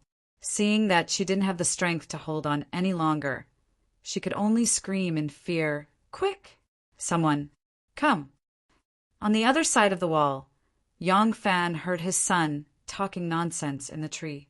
He couldn't help but feel angry and amused. He scolded him, "Little brat, you've learned to bluff your father? Get down here right now." Yang Yinzu was so anxious that he jumped on the tree. "No, Father, there really are people hanging over there. It's a large group of people hanging, and they're all very beautiful girls." A group of people hanging themselves? And it's a group of beautiful girls? How could Yang Fan believe such nonsense? His face darkened as he scolded, "Are you coming down or not? If you don't come down, I'll spank your butt." Yang Yinzu didn't dare to disobey his father's command and quickly slid down the tree trunk. Halfway down, Yang Fan grabbed his back and placed him on the ground. He lightly kicked his butt and scolded, "You little brat, why are you even more mischievous than your father when he was young?"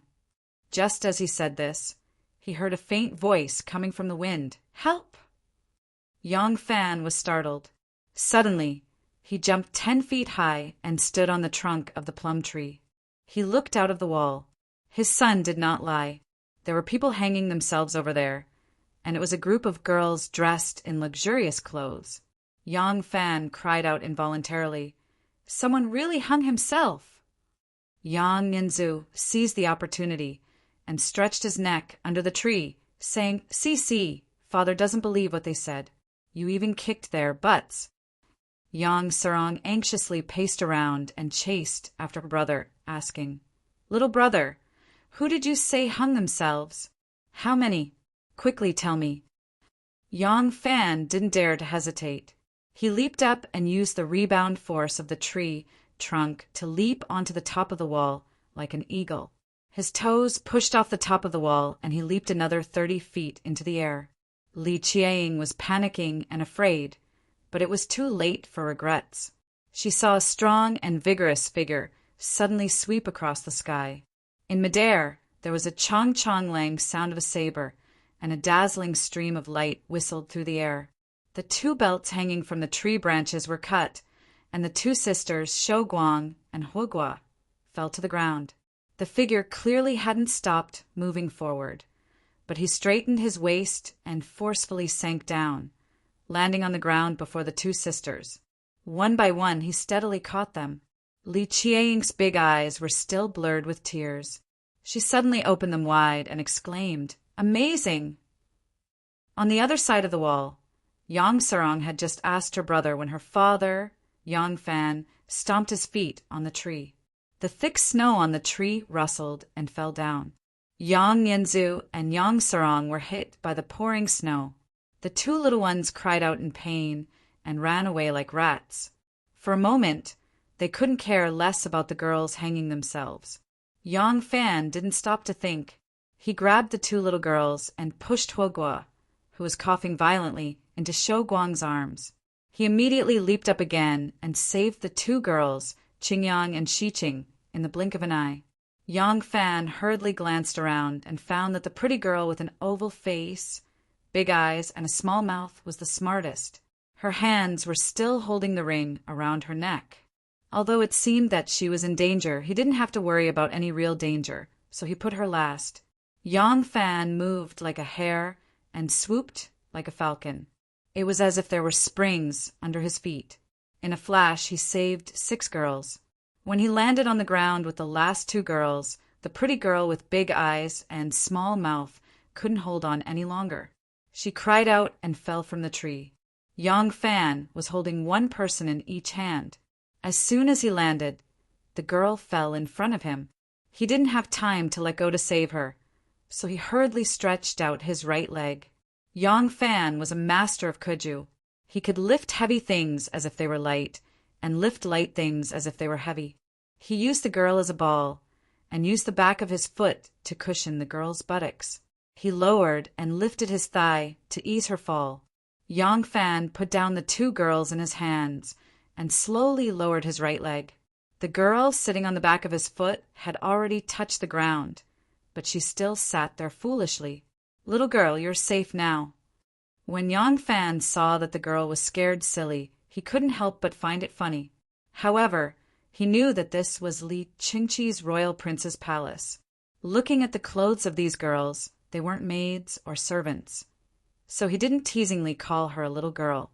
Instead, he used a proper form of address. "Oh, ah." The one sitting on the back of Yang Fan's foot was Li Qiang. Li Qiang thought that this fall would definitely break her buttocks. She didn't expect that she would land steadily on the ground. She was puzzled and only reacted after hearing what Yang Fan said. Li Qiang quickly jumped up. She tidied up her clothes and stroked her buttocks. She suddenly remembered that this man's foot had touched that place and couldn't help blushing. Although she was still young, she was born in the royal prince's palace. She had received all kinds of education since she was a child. She knew that men and women had different principles, so she couldn't help but feel a bit shy. Yang Fan looked at the 7 little girls, who were still in a state of shock, and said with a smile, "Ladies, what game are you playing? Why did you start to hang yourselves? Do you know how dangerous it was just now?" Yang Fan didn't think that these 7 ignorant little girls really wanted to hang themselves just now. Besides, when he jumped over the wall to save them, he saw that some of them were still holding the noose with their hands, so he thought that they were playing a game. Li Huowan and her sisters looked at each other and were speechless. Yang Fan jumped over the wall. Although it was to save people, it was trespassing. Seeing that the girls were silent, Yang Fan shook his head and said, "Don't play this kind of dangerous game in the future. It's not every time that someone will come to save you. Quickly move that ladder away, lest your family's adults see it and they will reprimand you again." With that, Yang Fan was about to jump over the wall. Li Huowan reacted and hurriedly went forward to thank him. "Thank you for saving our lives. May I ask for Longjuan's honorable name?" Yang Fan waved his hand and said, "It's nothing, there's no need to thank me. This lowly one's surname is Yang, and my given name is Fan. We can be considered neighbors." The blush on Li Chuan's face faded slightly. Hearing his name, her eyes lit up and she blurted out, looking at Long Jun's clothes, "You must be a general of the imperial army." Lang Jun is also surnamed Yang and given name Fan. Could it be that Lang Jun is the loyal great general who brought the crown prince safely back to Luoyang? Yang Fan glanced at her in astonishment, his heart secretly on guard. Only after he brought Li Xian back did the imperial court publicly send someone to Fangzhou to pick up Li Xian. Of course, this was only under the guise of picking up Li Xian. In reality, they were picking up the princess of Luling, Lady Wei, and Li Xian's children. The people who knew that he had brought Li Xian back from Fangzhou were all influential figures in the court. Not only did the common people not know, even many of the officials in the court did not know that the Prince of Luling, Li Xian, had long since been brought back to the capital. Moreover, so many dangerous and bizarre things had happened on the road back to the capital. But this little girl actually knew. Yang Fan slowly replied, "This lowly one is indeed the loyal great general. As for bringing the crown prince back to the capital, there's actually no such thing. I don't know where you heard this from, but you must not easily believe such rumors." Li Qiang pursed her lips and said, "General Yang is a great hero who is open and above board. There's no need to hide what you've done. I've heard third brother talk more than once about how General used a series of clever schemes to rescue my seventh uncle and bring him back to Luoyang. That's why my third brother would spread rumors to deceive his own younger sister. Li Dan has 11 daughters. Among them, there are only 2 younger sisters who share the same mother as Li Longji. One of them is Li Qiqiong, the lord of Western District, and the other is Li Qiang, the lord of Chongchang District. Therefore, Li Qiang is the closest to her third brother, Li Longji. From Li Longji, she has learned many secrets that others are unaware of. When Yang Fan heard her addressing Crown Prince Li Xian as seventh uncle, he vaguely understood their identities. Hesitantly, Yang Fan asked, "Your third brother is—" Li Qiang answered, "My third brother is the Prince of Lin Zi." Looking at these 7 ladies, Yang Fan was enlightened. "So you are the 7 noble ladies from the Prince of Xiang's residence. Forgive me for my lack of manners."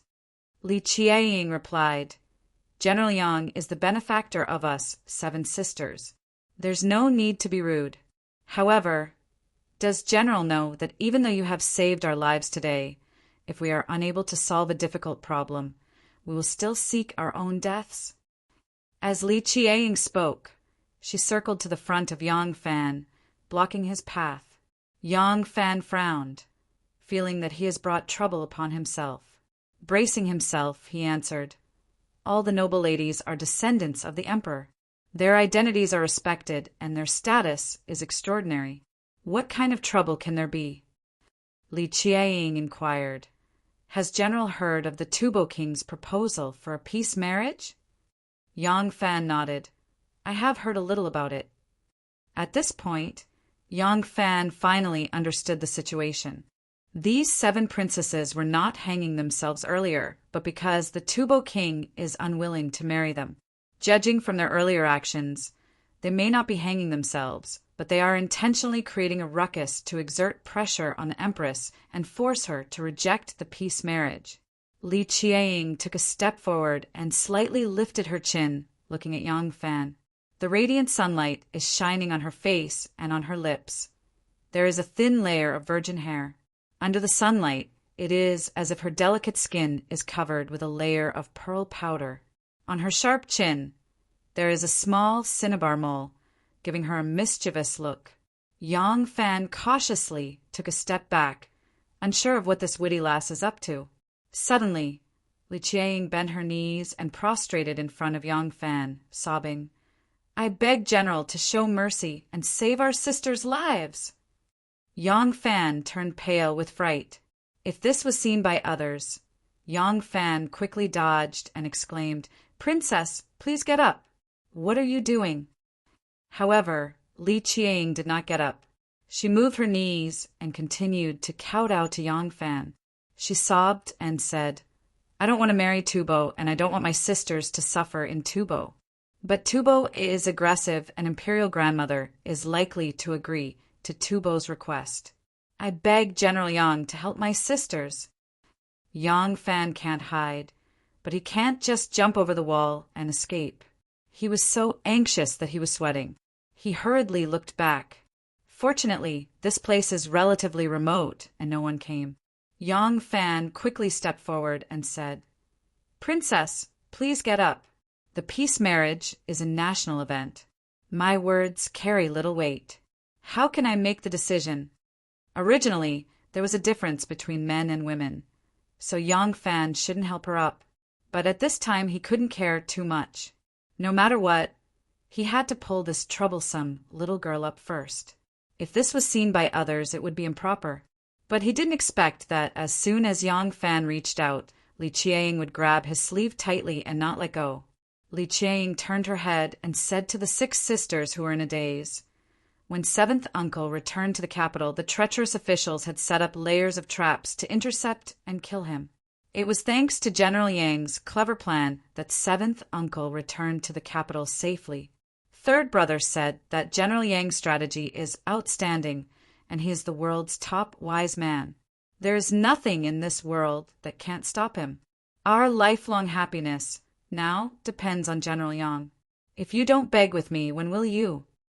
Li Qiang was now desperate to find a doctor. She didn't care whether Yang Fan could really solve her problem or not. But she did hear from Li Longji about Yang Fan's clever plan to save Li Xian. After hearing it, Li Qiang worshipped Yang Fan like a god. Li Longji's evaluation just now was indeed from Li Longji. As Li Longji grew older, he was no longer as naive and childish as he was in the past. He already understood that sometimes good and evil, distant and close, were not always the same on the outside. It was unavoidable to put on a show in the officialdom. As a result, he no longer held any prejudice against Yang Fan getting close to King Liang. He also sincerely admired Yang Fan's ingenious arrangements, which was why he said these words. Li Qiang wasn't the oldest among the girls, but she had the most prestige. As soon as she said these words, the sisters, who had no idea what to do, all knelt down one after another. Li Qiang said, "General Yang, we entrust our lives to you. Please help them to the end, and help them to the end." The 7 little girls knelt in front of Yang Fan and said in unison, "General Yang, we entrust our lives to you. Please help them to the end, and help them to the end." Yang Fan immediately broke out in a cold sweat. If someone saw this, who knew what kind of ugly rumors would come out of it, he looked around in panic. Fortunately, there was no one around. Yang Fan was drenched in sweat as he said, "Don't be like this. This is too much for this Yang. Get up, get up. We can talk things out, we can talk things out." Chapter 1059. Yang Fan flew back to his own wall. His heart that had been hanging in suspense for a long time finally relaxed. That scene just now had been far too thrilling. If others had seen the 7 princesses of the Prince of Xiang kneeling before him, the little lowly leading them, even hugging his thigh, even though she had only been tugging at the corner of his clothes, Yang Fan, who had long ago experienced the gossipy woman's ability to spread rumors in Luoyang's show and workshop, could completely imagine it. Saying that the girl was hugging his thigh would be an understatement. Just this scene was enough to shake the world, and these 7 little girls, who hadn't even fully grown their hair, were still saying that they would entrust their lives to General Yang. It was simply unimaginable. Yang Fan patted his chest and inwardly rejoiced. "Fortunately, I escaped in time and no one saw me. The immeasurable Lord of Heaven, my Buddha!" In those circumstances, Yang Fan was in a hurry to escape, so he could only agree. The girls, who ranged in age from 6 to 12, were easy to deceive. As soon as Yang Fan made a promise, they believed him. Yang Fan wasn't sincerely deceiving them, but ever since he had received the news from Mao Zhou, he knew that this peace marriage would be filled with twists and turns, and there was a high chance that it would end without any results. However, he didn't dare to guarantee that this matter would be foolproof. If he tried his best and the marriage ended up becoming a reality, he wouldn't be able to do anything about it. If he went back on his word, then so be it. In any case, he was forced to do this. Lord Yang wouldn't feel guilty towards those little girls, and they wouldn't be able to do anything to him.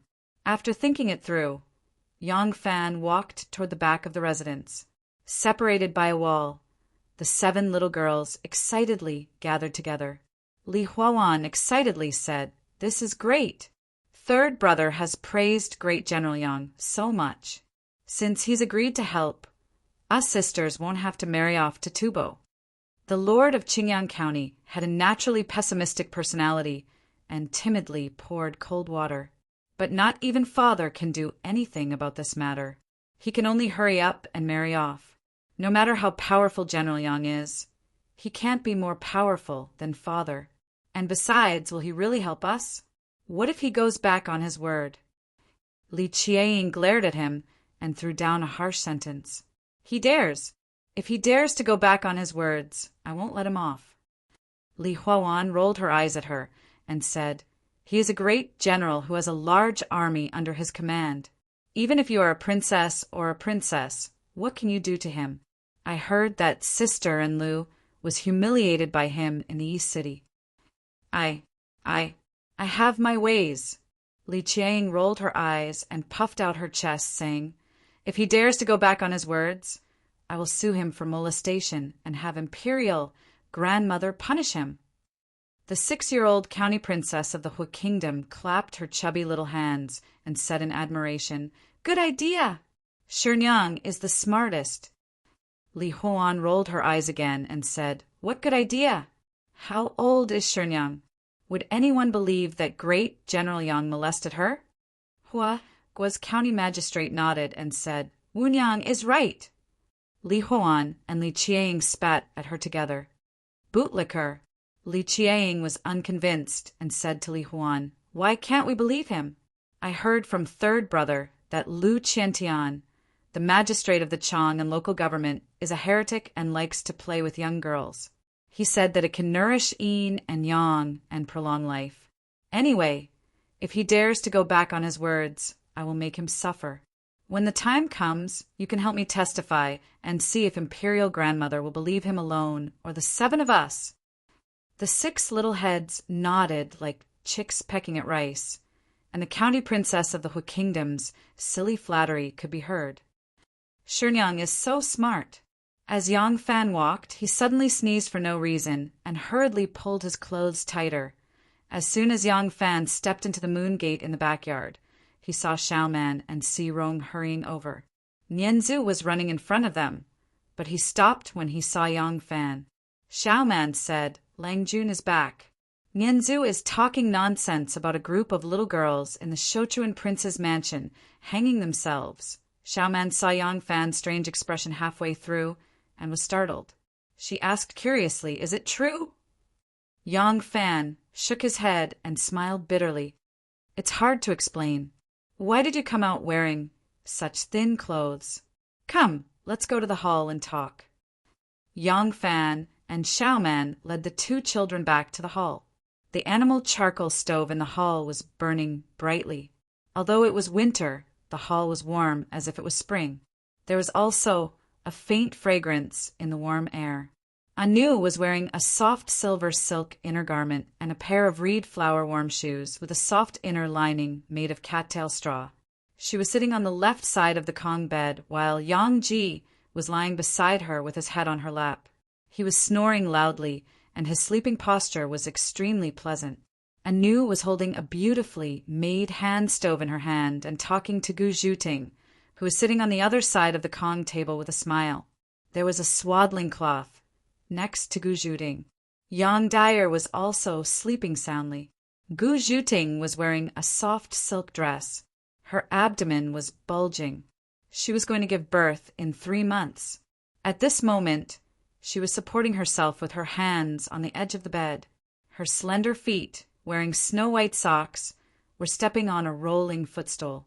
This rolling footstool was made of bamboo. It was 2 feet long and 6 inches wide. It had a roller cylinder inside.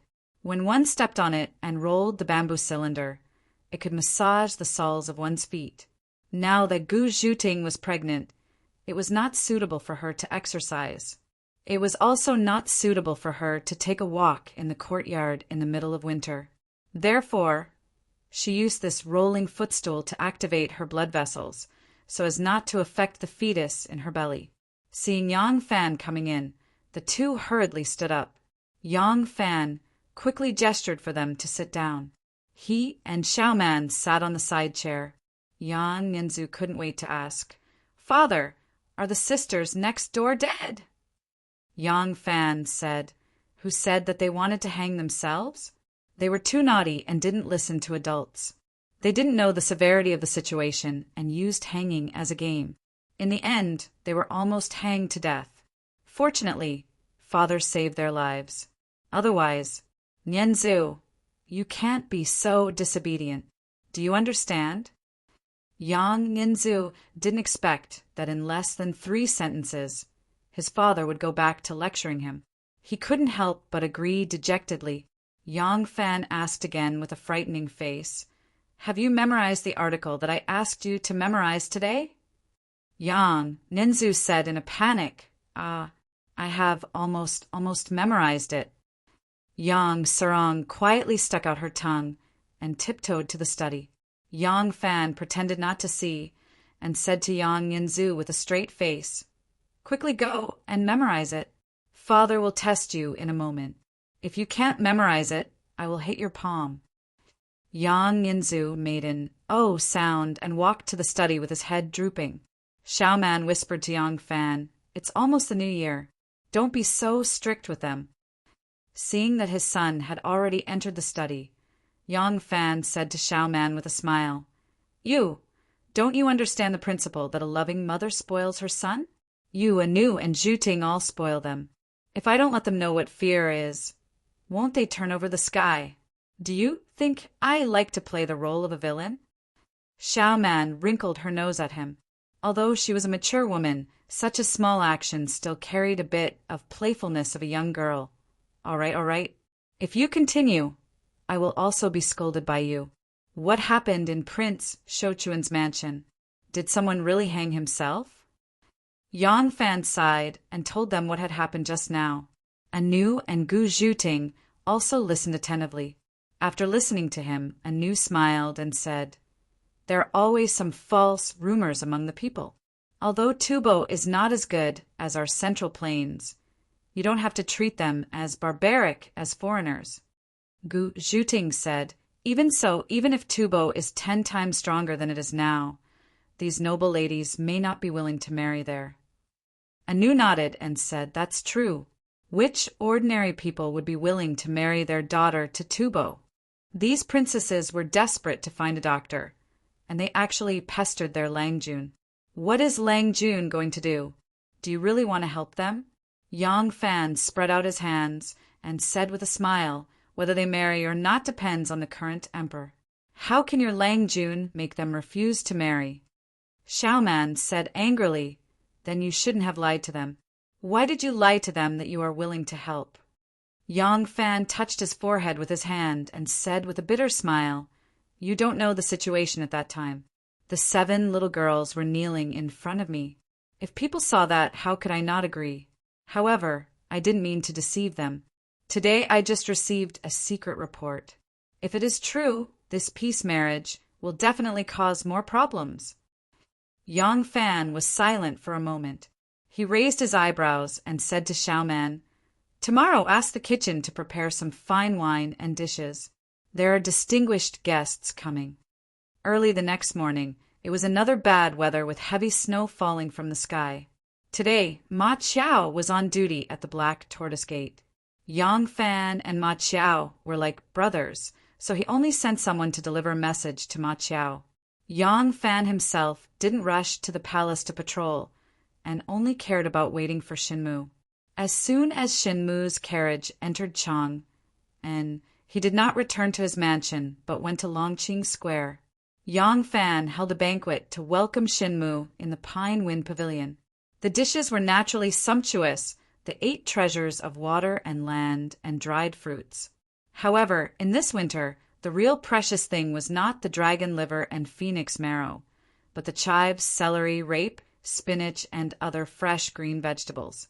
In this era, if one wanted to eat these green vegetables in winter, they either had to use the natural geothermal hot spring or build a greenhouse. It was very expensive to take care of them. Therefore, only the imperial banquets could be enjoyed. Even the noble families had no chance to ask, let alone the ordinary people.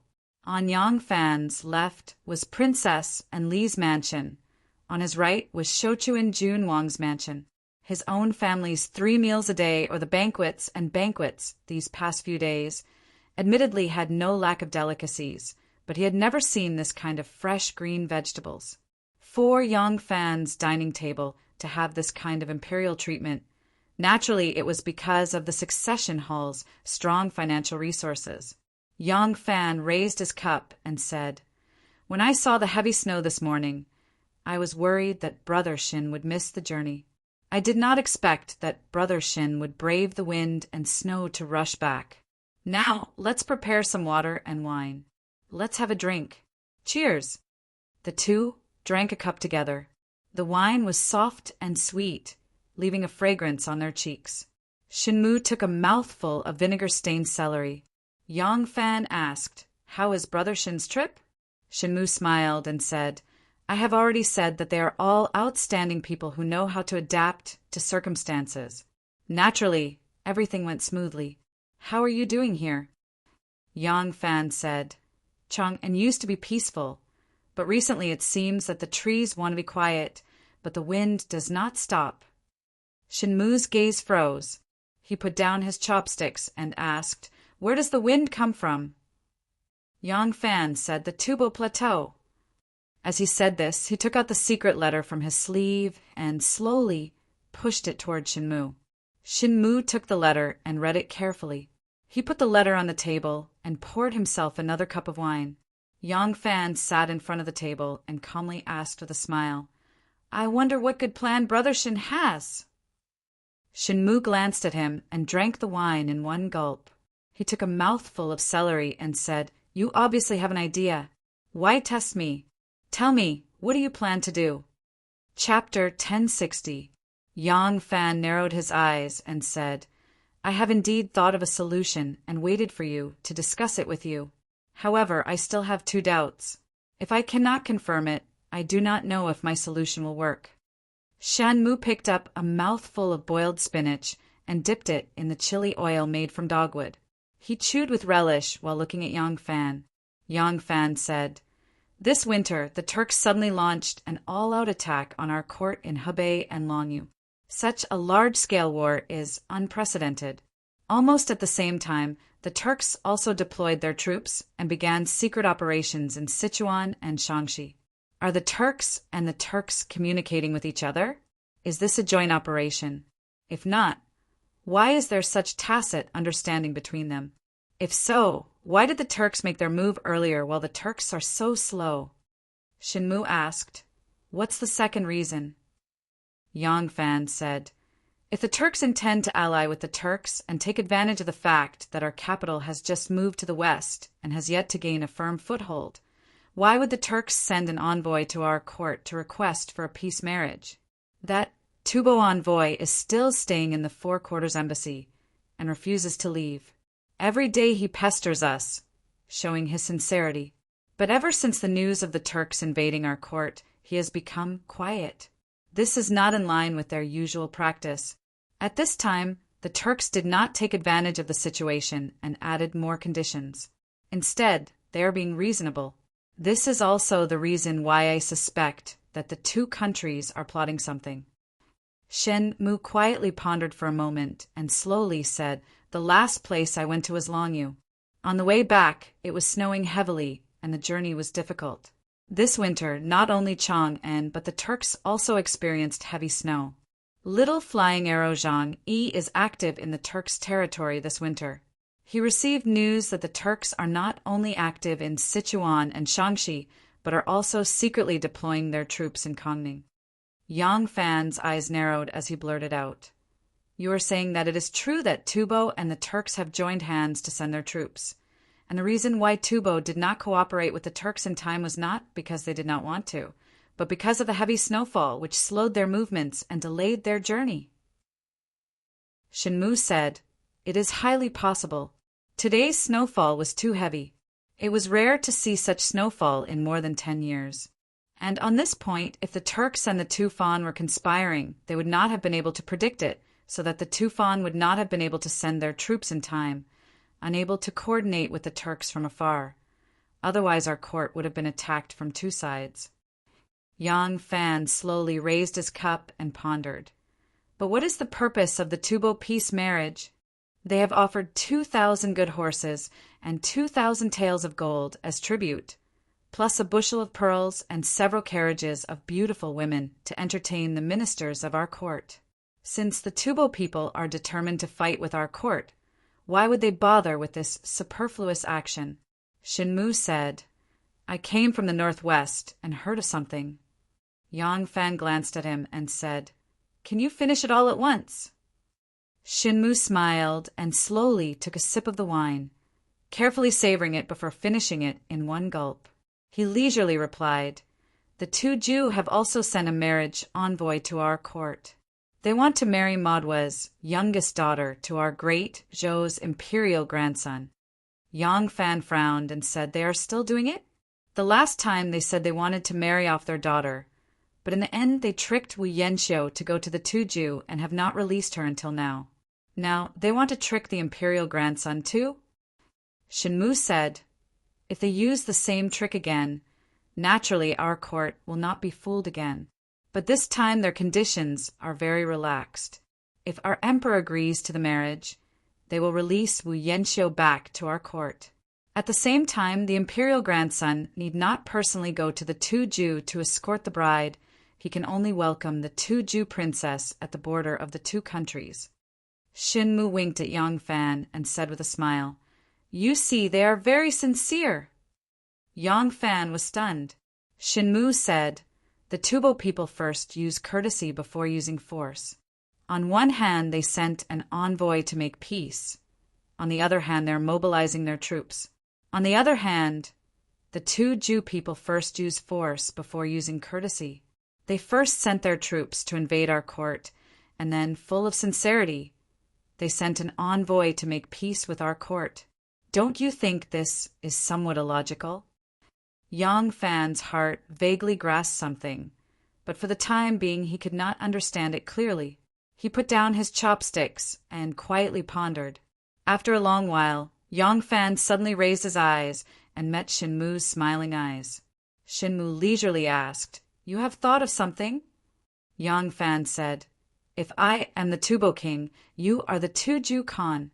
The Wu Zhou emperor suddenly moved the capital to Chang and Nanchang, and is closer to the Tubo and Tuju than Luoyang.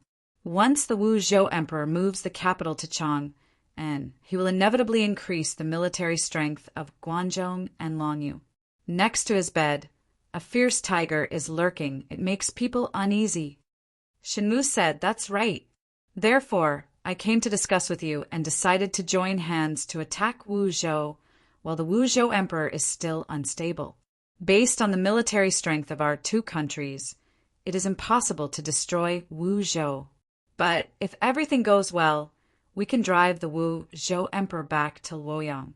If we are lucky, we can also occupy a large piece of land in Longyu, Hebei, Kongning, Sichuan, and Shaanxi." Yang Fan frowned and said, "War is a matter of great importance to a country. It is a matter of life and death, a matter of survival. We must be careful. What if the operation fails? If the Wu Zhou emperor wins, not only will Wu Zhou gain a firm foothold in Guangzhou, its prestige will also soar. At that time, you and I will not be able to eat or sleep in peace." Shinmu said, "That's why before we think about victory, we must first think about defeat. We must have a backup plan. If we can win, we will fight. If we can't, we will make peace through marriage." Yang Fan said, "Of course the purpose of making peace through marriage is not to become relatives." Shinmu said, "That is natural. If we can't win, we can just pat our butts and leave." The Wu Zhou Emperor does not have the strength to chase into our country. Why should we make an unnecessary move to become relatives? Yang Fan said, Then we must think carefully about who to make peace with. Between the Crown Prince and the Prince of Xiang, only the Prince of Xiang still has a daughter to marry. Why don't I appoint the Prince of Xiang as my father-in-law and marry one of his daughters? Shenmu said, Aya, you beat me to it. Then I can only suffer a loss and choose a daughter to marry to their imperial grandson. Yang Fan said, If we join forces, the Wu Zhou Emperor will definitely have a headache. If we want to stop fighting and make peace through marriage, she will be more than happy. At that time, I will be His Highness the Prince of Xiang's son-in-law, and you will be the imperial grandson's father-in-law. We will wholeheartedly help our relatives, and Wu Zhou will become lively. Shenmu said, Great. With our help, the more we help, the better it will be. When the time comes, the brothers will fall out. What we cannot achieve through war, perhaps we can achieve without bloodshed through our personal soldiers. Yang Fan said, But what if the Crown Prince and the Prince of Xiang don't need our help? Shenmu said seriously, How can that be? As a father-in-law, I will stand up for my daughter and future grandson. I am in the right. Who would dare to stop me? Yang Fan nodded and said, That makes sense. Then, as a son-in-law, it is perfectly justifiable for me to stand up for my father-in-law and brother-in-law. The two looked at each other and suddenly laughed at the same time. With a clear dang, the two drank another cup of wine. Yang Fan said, Fortunately, this heavy snow has caused a setback to the joint operation of the Turks and Tubo. The Tubo was unable to respond to the Turks in time. Our troops can still be mobilized. Although the Turks are launching an all-out attack in Hebei and Longyu, our court has not mobilized the elite troops stationed in the Guangzhou area. At present, the troops from the east and south have been gathered and can be sent north at any time. Shenmu said, But although the Tubo troops have been delayed by the heavy snow, they will come sooner or later. Although we are prepared and won't let them take advantage of us, chaos is inevitable. At that time, if they bring up the marriage, the emperor will definitely agree. If the Turks and Tubo interfere with our internal affairs, they will become a big problem. Yang Fan said, If we fight back when the troops come, even if we repel the invading enemy, the marriage will inevitably happen in the end, giving them an excuse to interfere with our internal affairs. To repel the invading enemy and prevent the emperor from agreeing to the marriage, there is only one way: to have the two countries withdraw their troops of their own accord. Shenmu said, To have them take the initiative of their own accord, the only way is to take drastic measures. Yang Fan nodded and said, That's exactly what I'm thinking.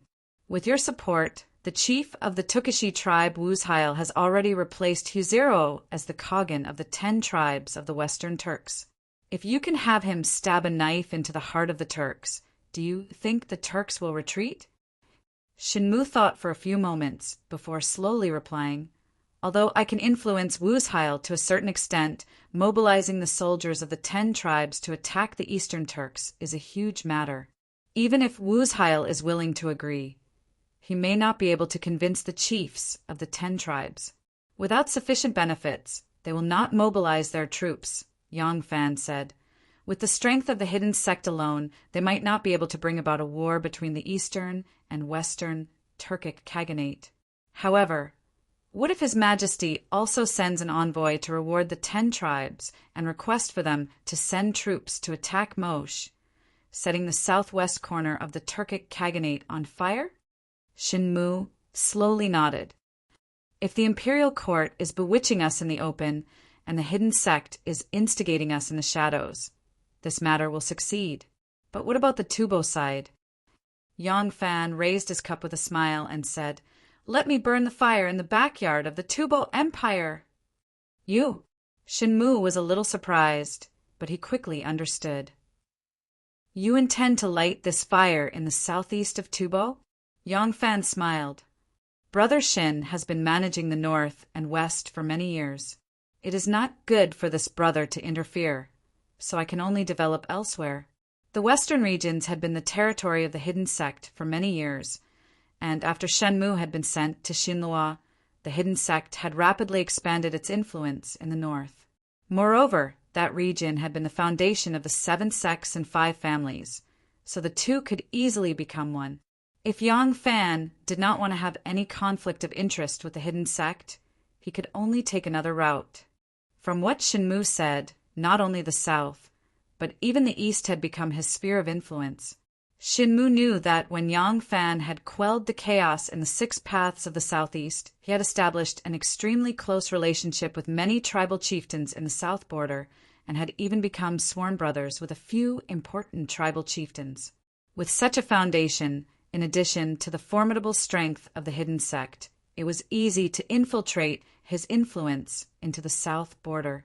However, other than Japan, the east was a vast ocean. Shenmu had no idea how the hidden sect established themselves in the east and how they expanded their strength. Other than admiration, he couldn't help but be curious about Yang Fan's methods. However, he also knew that this was related to the hidden sect's secrets, and Yang Fan would not reveal the whole story to him. Shenmu raised his cup and said, "Since that is the case, let's light these 2 fires and see who can burn more vigorously." Chapter 1061. The saber spun like a wheel, and the spear moved like lightning. The 2 burly men, 1 saber and 1 spear, 1 long and 1 short, cooperated very well, attacking and defending like tigers and tigers. There was only 1 person facing off against the 2 of them. This person wielded a spiked mace. The entire spiked mace was made of black iron, and it was powerful and heavy. The spiked mace in his hand was extremely domineering, and the 2 people wielding the saber and spear couldn't get close to him at all. This kind of fierce and unyielding martial arts couldn't be performed without divine power. However, once one had divine power, it was enough to cause headaches for many martial artists. This was because no matter how exquisite one's moves were, it would be difficult to injure them until they were exhausted. It was currently the bitterly cold weather, but the 3 people fighting were all bare-chested, and their bulging muscles emitted steaming hot air. Among the 3 people, the one wielding the spiked mace was especially sturdy. He was at least 3 meters tall, had a shaved head, and his bronze skin was covered in scars. His chest and shoulders were as sturdy as rocks, and his manly and wild aura made him seem like a giant beast from the primordial era.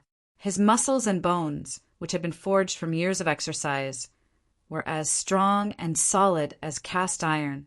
From his movements, it could be seen that he was not only born with divine power, but was also skilled in martial arts. His strong, flexible, and well-proportioned muscles contained a turbulent violence, and all of this was reflected in the unstoppable spiked mace he wielded with ease. Suddenly, the spiked mace in the burly man's hand whistled as it spun in a circle, and the steel saber in the hand of his opponent barely touched it. With a loud clang, the steel saber flew out of the man's hand. The surrounding soldiers quickly scattered, allowing the saber to fly far away and stab into the snow at an angle. I'm done. I can't hold back any longer." The 3-meter-tall, burly man slammed the spiked mace on the ground, panting heavily as he spat out clouds of white mist. He chuckled at the man who had lost a saber and said, "Commander Luo, I'm sorry. I've ruined another good saber of yours." Luo Sima laughed. "You can't be blamed. You, Governor Qin, are nicknamed the Mighty Bear King, and your martial arts are renowned throughout the army. Wouldn't I be asking for trouble by sparring with you?" Governor Qin laughed heartily. At this moment, a guard who had already arrived at the drill ground and was watching the battle hurriedly walked over and whispered a few words into Governor Chen's ear. Governor Qin frowned and said, "A peddler says he has an important military report to me." "Damn it, what important military report does a peddler have?" Luo Sima's eyes flashed and he said, "Governor, why don't we go take a look? If there's something important, we won't miss it." Governor Qin grunted. Someone took his leather robe and hat. Governor Qin put on the leather robe and hat and put it on his head. This leather robe and hat were actually made of white bear skin. This Governor Chen was the military governor of Mao Zhou of Jianan Path, Chen Desai. His name was very refined, but this Governor Chen had the back of a tiger and the waist of a bear. He was 2 meters tall and looked like a black diamond. Not only did he not have a kind and benevolent appearance, he did not look like a benevolent and compassionate scholar. Instead, he was a brave and skillful general who killed people like flies. Chen Desai led a few generals back to the commander's tent, where he saw 2 burly men with tall noses, deep eyes, dark red faces, and sharp facial features. Their hair was braided into braids, and they were tall and burly. They were dressed in khaki robes, and Chen Desai could tell from their facial features that they were Chong people. The Maozhou region was inhabited by many different tribes, but most of them were the Chong people. Chen Desai had led troops here for a long time and naturally recognized them.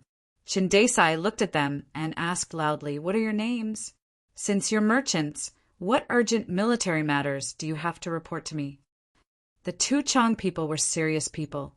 Although they knew that he was the governor of Maozhou and bowed respectfully to him when they saw him surrounded by a large group of generals, they did not have the habit of smiling like ordinary merchants. Chen Desai knew that these Chong people were straightforward and serious people. Although they were merchants, they did not change their nature, so he was not surprised. The older man said, "Governor, my name is Ri Wabuji, and this is my brother Ri Gudeji. The 2 of us have been traveling the world, doing small businesses to make a living. A few days ago, we were going to Yi City from Jiaoyang province. In order to save trouble, we took a shortcut and passed through a Tubo area." Chen Desai had been guarding the border for many years and was an old enemy of the Tubo people.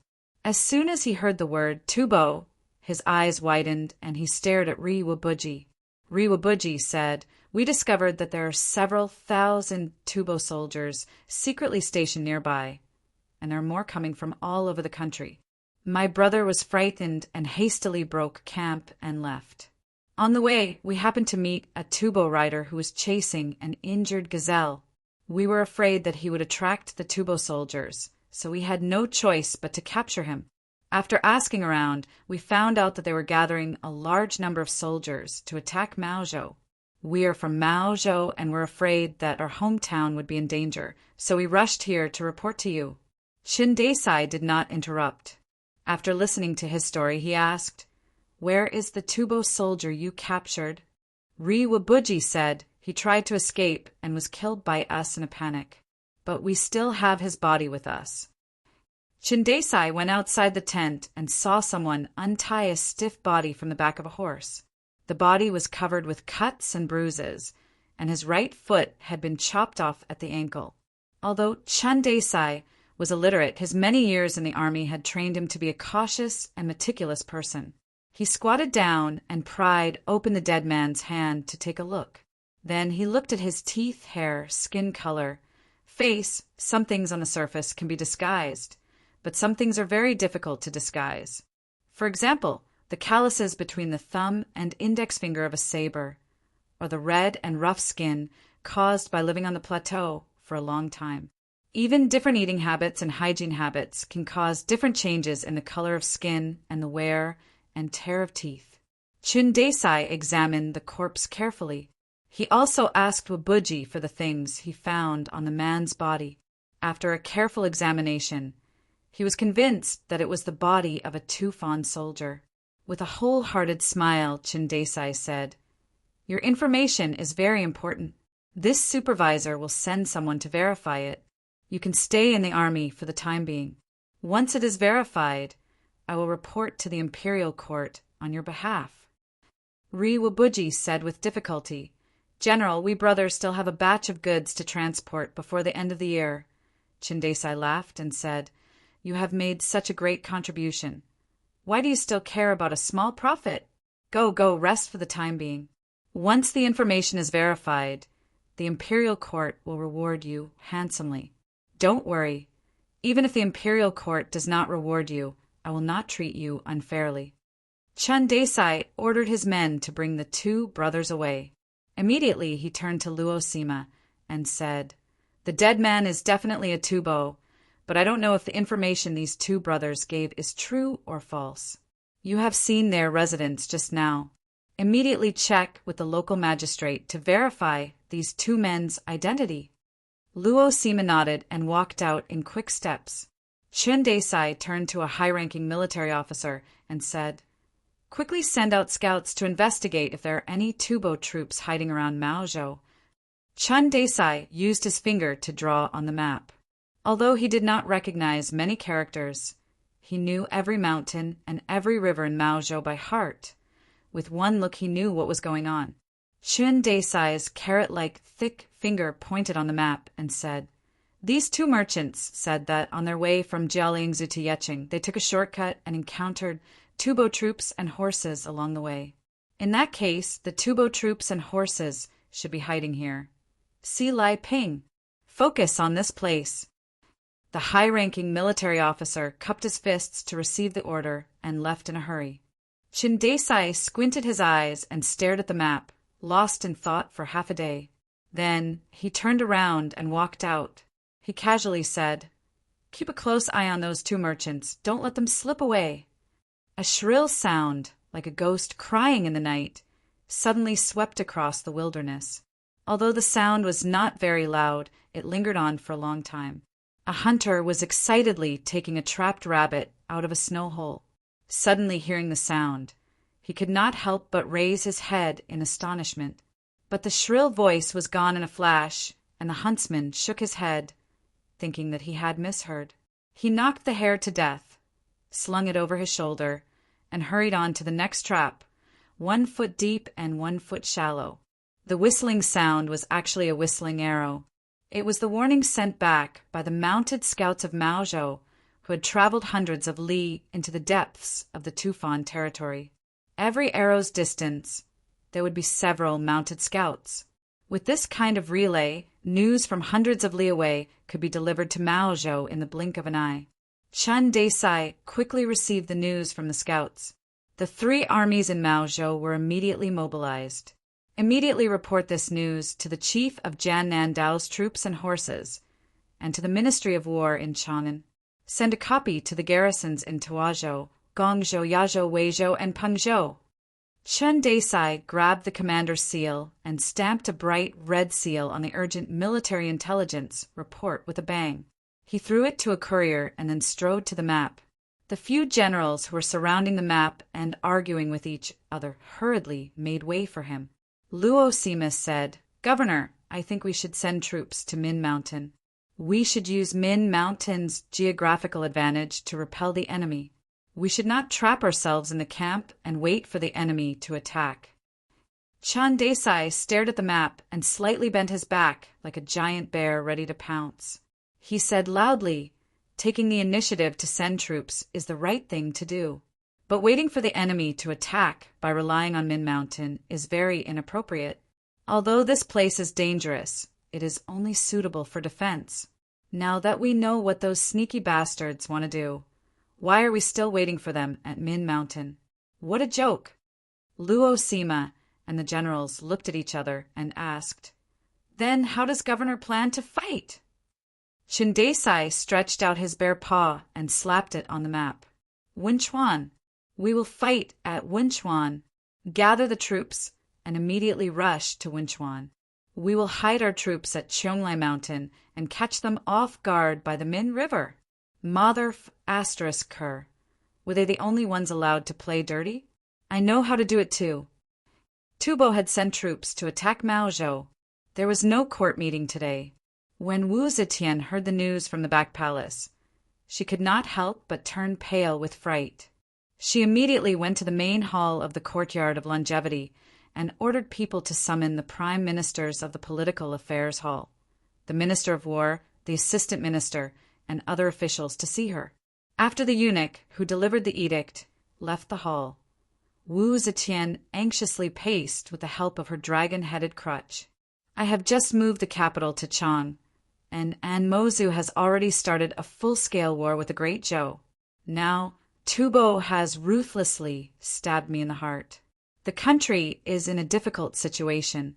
If the military situation is unfavorable, Wu Zetian worriedly looked out of the hall and muttered to herself, "Why did Tubo send troops? Is it to force me to marry my granddaughter to their monarch? Fighting on two sides, one careless move, and we will lose the whole game. Tubo is taking advantage of the situation. If I give up my daughter and stop the war, it is not impossible." Today, Yang Fan was on duty in the palace. He had just met with Shanghai Wanner. Wanner heard that her tone was a little hesitant. She quickly said, "Sage, according to the information from our scouts, Tubo has made a move in the Kong, Ning, Sichuan, and Shan area. This does not seem to be for the peace marriage. If Tubo had not encountered the blizzard that they have not seen in 10 years, I am afraid they would have already attacked our country with the Turks." Wu Zetian was startled. She suddenly turned to look at Shanghai Wanner and said in a deep voice, "You mean Tubo and the Turks have joined hands to plot against our great Zhou?" Shanghai Wanner said, "Wanner does not dare to make a conclusion, but from the information I have, it is very likely." Wu Zetian's eyes gradually became blank. She muttered, "If so, even if I agree to the peace marriage, this war cannot be avoided." Shanghai Wanner's eyes flashed. She suddenly said, Wanner suddenly remembered something. When the Tubo envoy went to the Linda Hall for the state banquet, didn't he see a general who defeated the Tubo army? That general has been leading troops in the western region. He is familiar with the Tubo situation. Why not let him participate in the military strategy? Maybe he will have a solution. Wu Zetian said, "Yes, yes, yes. What is that person's name again? I want you to remember his name. It seems to be the governor of Liangzhou." Wu Zetian gently knocked her head. She frowned and thought. Wanner said, "That general is called Tang Xiujing." Wu Zetian said, "Yes, it is him. Quickly send an edict to summon him to the palace to discuss the military strategy." Wanner complied and quickly walked out of the hall to announce the edict. Yang Fan was standing in the courtyard holding his sword. He walked back and forth in the sparse snowflakes. His shoulders were covered with snow. Wanner called over a servant and hurriedly said a few words. The servant ran away like a wisp of smoke. Wanner turned around to return to the palace. Yang Fan happened to walk to the front of the stairs. When Wanner came to his side, she quickly gave him a charming look and said in a low voice, "It's settled." Yang Fan smiled and nodded without leaving a trace. He walked out of Changsheng courtyard at the Prince of Shochuan's mansion. The 5 brothers were leisurely eating and drinking. An imperial bodyguard suddenly came to Li Longji's side. He whispered a few words in his ear and handed over a ball of paper. Li Longji did not avoid his brothers and directly opened the ball of paper. It was a secret letter from Gao Lisher, informing him of what had just happened in the palace. Li Longji frowned after reading it. He rolled up the letter and threw it into the copper charcoal stove. Li Qingqi asked, "What is troubling third brother?" Li Longji waved his hand to dismiss the serving maids in front of the hall.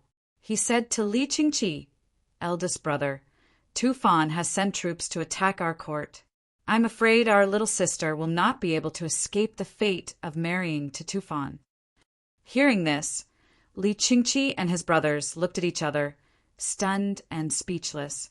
Behind the screen, Li Qieying tiptoed away. After a while, the 7 sisters gathered again under the big locust tree by the eastern wall. Li Qieying's little face was flushed red as she said loudly, "He didn't keep his word. He promised to help us think of a way, but he broke his promise." Li Huan said helplessly, "Now that Tufan has sent troops to fight, I'm afraid even Imperial Grandmother is at her wit's end.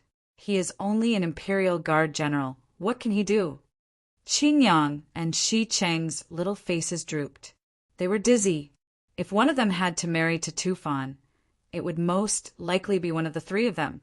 Li Qieying angrily waved her hand and said, "I don't care. Who told him to promise us? I'll go find him." Shenyang, Shenyang. Li Huan did not manage to pull her back. Li Qieying had already puffed out her chest and angrily walked away. Chapter 1062. Yang Fan exited the Black Tortoise Gate and mounted his warhorse. Once he was out of the Black Tortoise Gate and around a wall, he suddenly reined in his horse's reins in surprise. This was still within the boundaries of the Imperial Palace. There was another wall on the outside of the Imperial Palace, and in the middle was a long path that was specially used for people coming and going from the back gate of the Imperial Palace. It was simply impossible for ordinary people to come here, so the path was very deserted. Not even the snow had been swept away. The snow on both sides of the path was gentle, rippling in the wind. The center of the path was covered in messy footprints of carriages and hooves, making it seem rather filthy. On this path stood a petite girl, a snow-white fox fur coat wrapped around her cute and petite figure. On her head was a furry beard hat, and 2 snow-white fox tails draped over her chest, making her small face seem as delicate as a budding wintersweet. She wore a snow-white fox fur coat that reached her knees, revealing a lake-green skirt. Underneath the skirt was a thread of light yellow silk. Following that, she wore a pair of white satin high-heeled boots that wrapped tightly around her slender calves. For an unaccompanied girl to appear in this sort of place was a little too strange. As a result, Yang Fan immediately recognized her as the girl who had tugged at his clothes in the Prince of Shochuin's estate and forcefully thrown a massive problem onto his shoulders. She was naturally the Prince of Xiang's daughter. As for what rank this girl had amongst the Prince of Xiang's daughters, and what her name was, Yang Fan had no idea. He had not asked that day, and even if he had, how could he possibly remember the ranks and names of the 7 girls? Li Qieying seemed to have been standing there for a long time. Her snow-white face was red from the cold, and her straight and exquisite nose was also red from the cold. She curled up her hands and breathed in, stamping her boots as she strove to keep warm. When she suddenly saw Yang Fan appear, she immediately straightened her back and clenched her hands into fists. She had the imposing and tyrannical air of a debt collector, but before she could speak, 2 crystalline teardrops slowly condensed and hung on her long eyelashes. Rinwei and the others stopped their horses and looked at Yang Fan. It was common for beauties to block the way a few years ago, but it was very rare in recent years.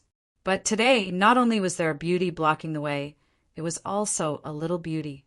No matter how one looked at it, she looked to be around 10 years old. Rinwei and the others did not suspect that this little girl would have any feelings for the sect leader. Although the sect master was dissolute and was very popular with women, no one had ever heard of him having strange fetishes like young girls.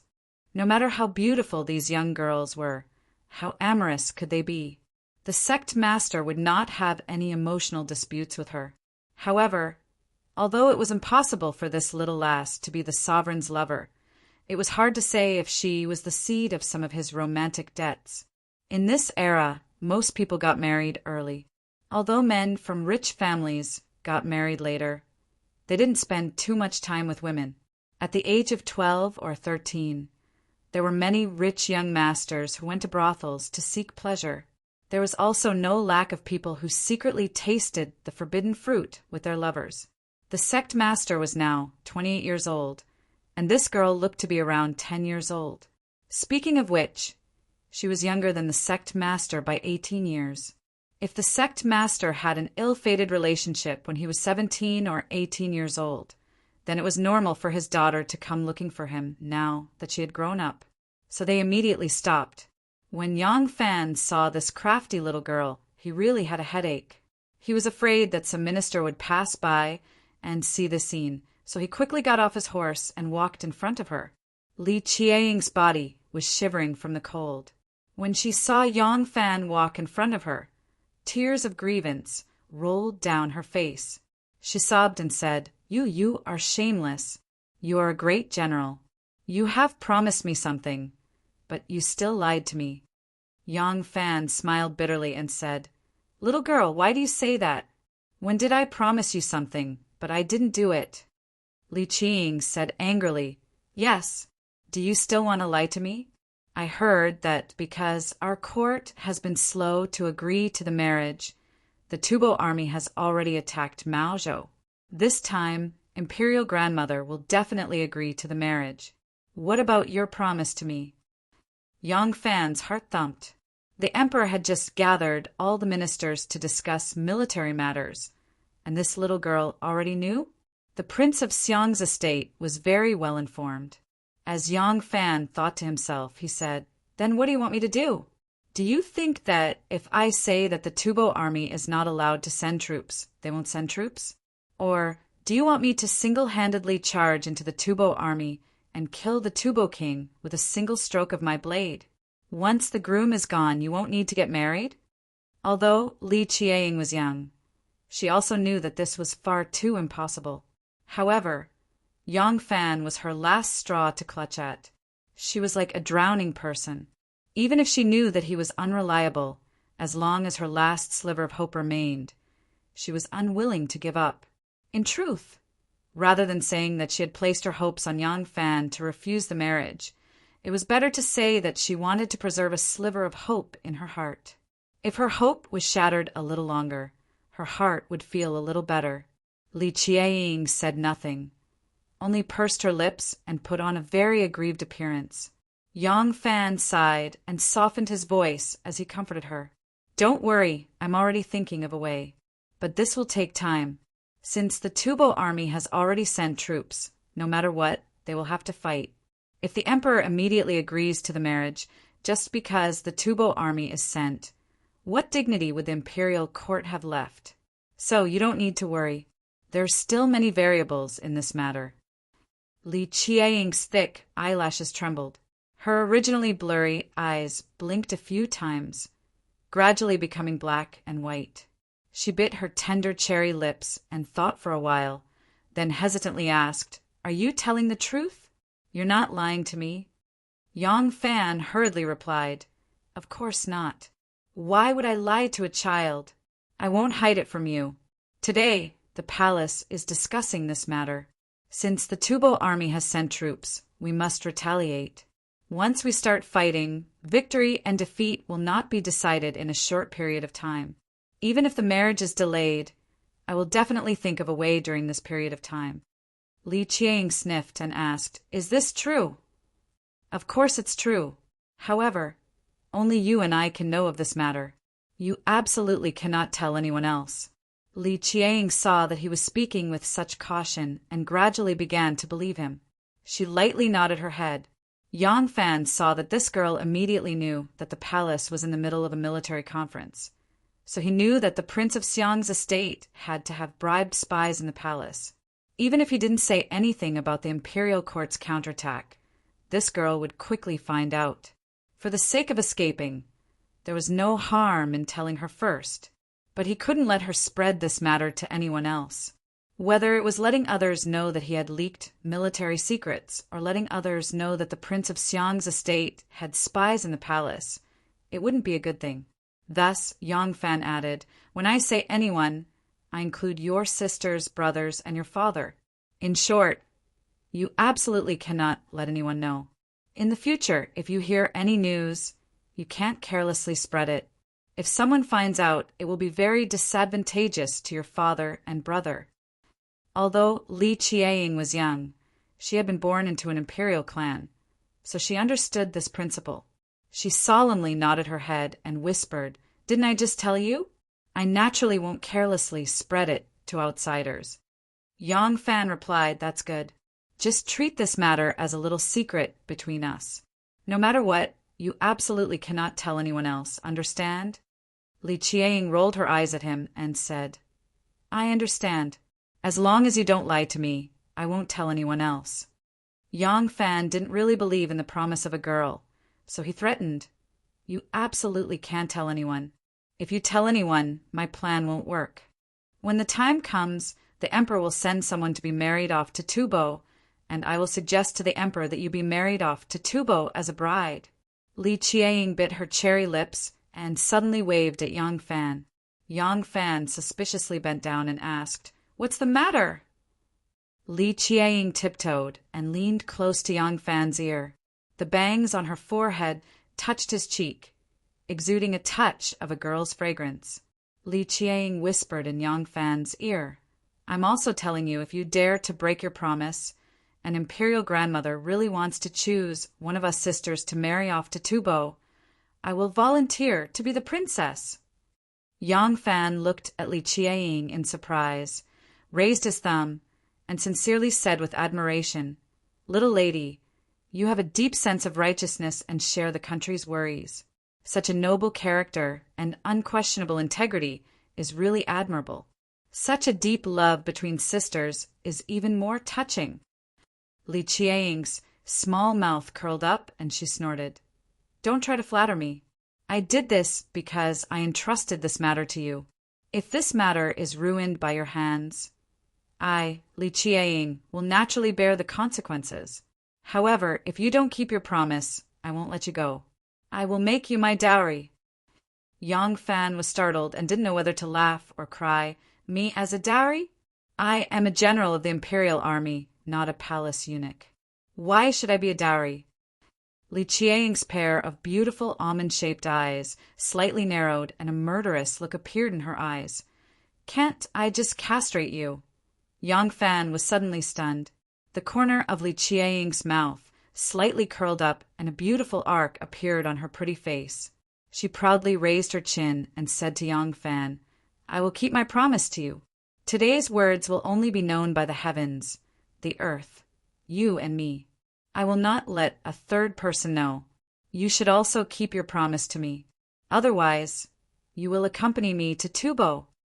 Li Qiang was still a child after all. It seemed that she had a weapon to threaten Yang Fan so that she and her sisters would not have to marry to Tubo. Her heart lightened, and a faint smile appeared on her face. She turned and walked away with the light step of a doe, like a general who has won a battle. At the corner in front, a few little servants hurriedly came in, and then a light carriage arrived. Li Qiang lifted her skirt and stepped onto the carriage. When she was about to bend down to enter the carriage, she suddenly stopped and turned her head to look at Yang Fan. Yang Fan was still standing there. The two of them were far apart, and he couldn't see Li Qiang's facial expression clearly. However, Yang Fan could completely imagine how proud she was when she glanced at him. This move was really ruthless. If this little girl, who didn't know when to weigh the consequences, was chosen as the princess of marriage, she might really do such a thing. If she uses me as a dowry as the only condition for the marriage, will the emperor agree? Yang Fan thought for a moment, and his hair suddenly stood up. Chapter 1063. The prime ministers and officials of the Bureau of Military Personnel came up with a strategy to defend against the Tufan invasion in the Maozhou region.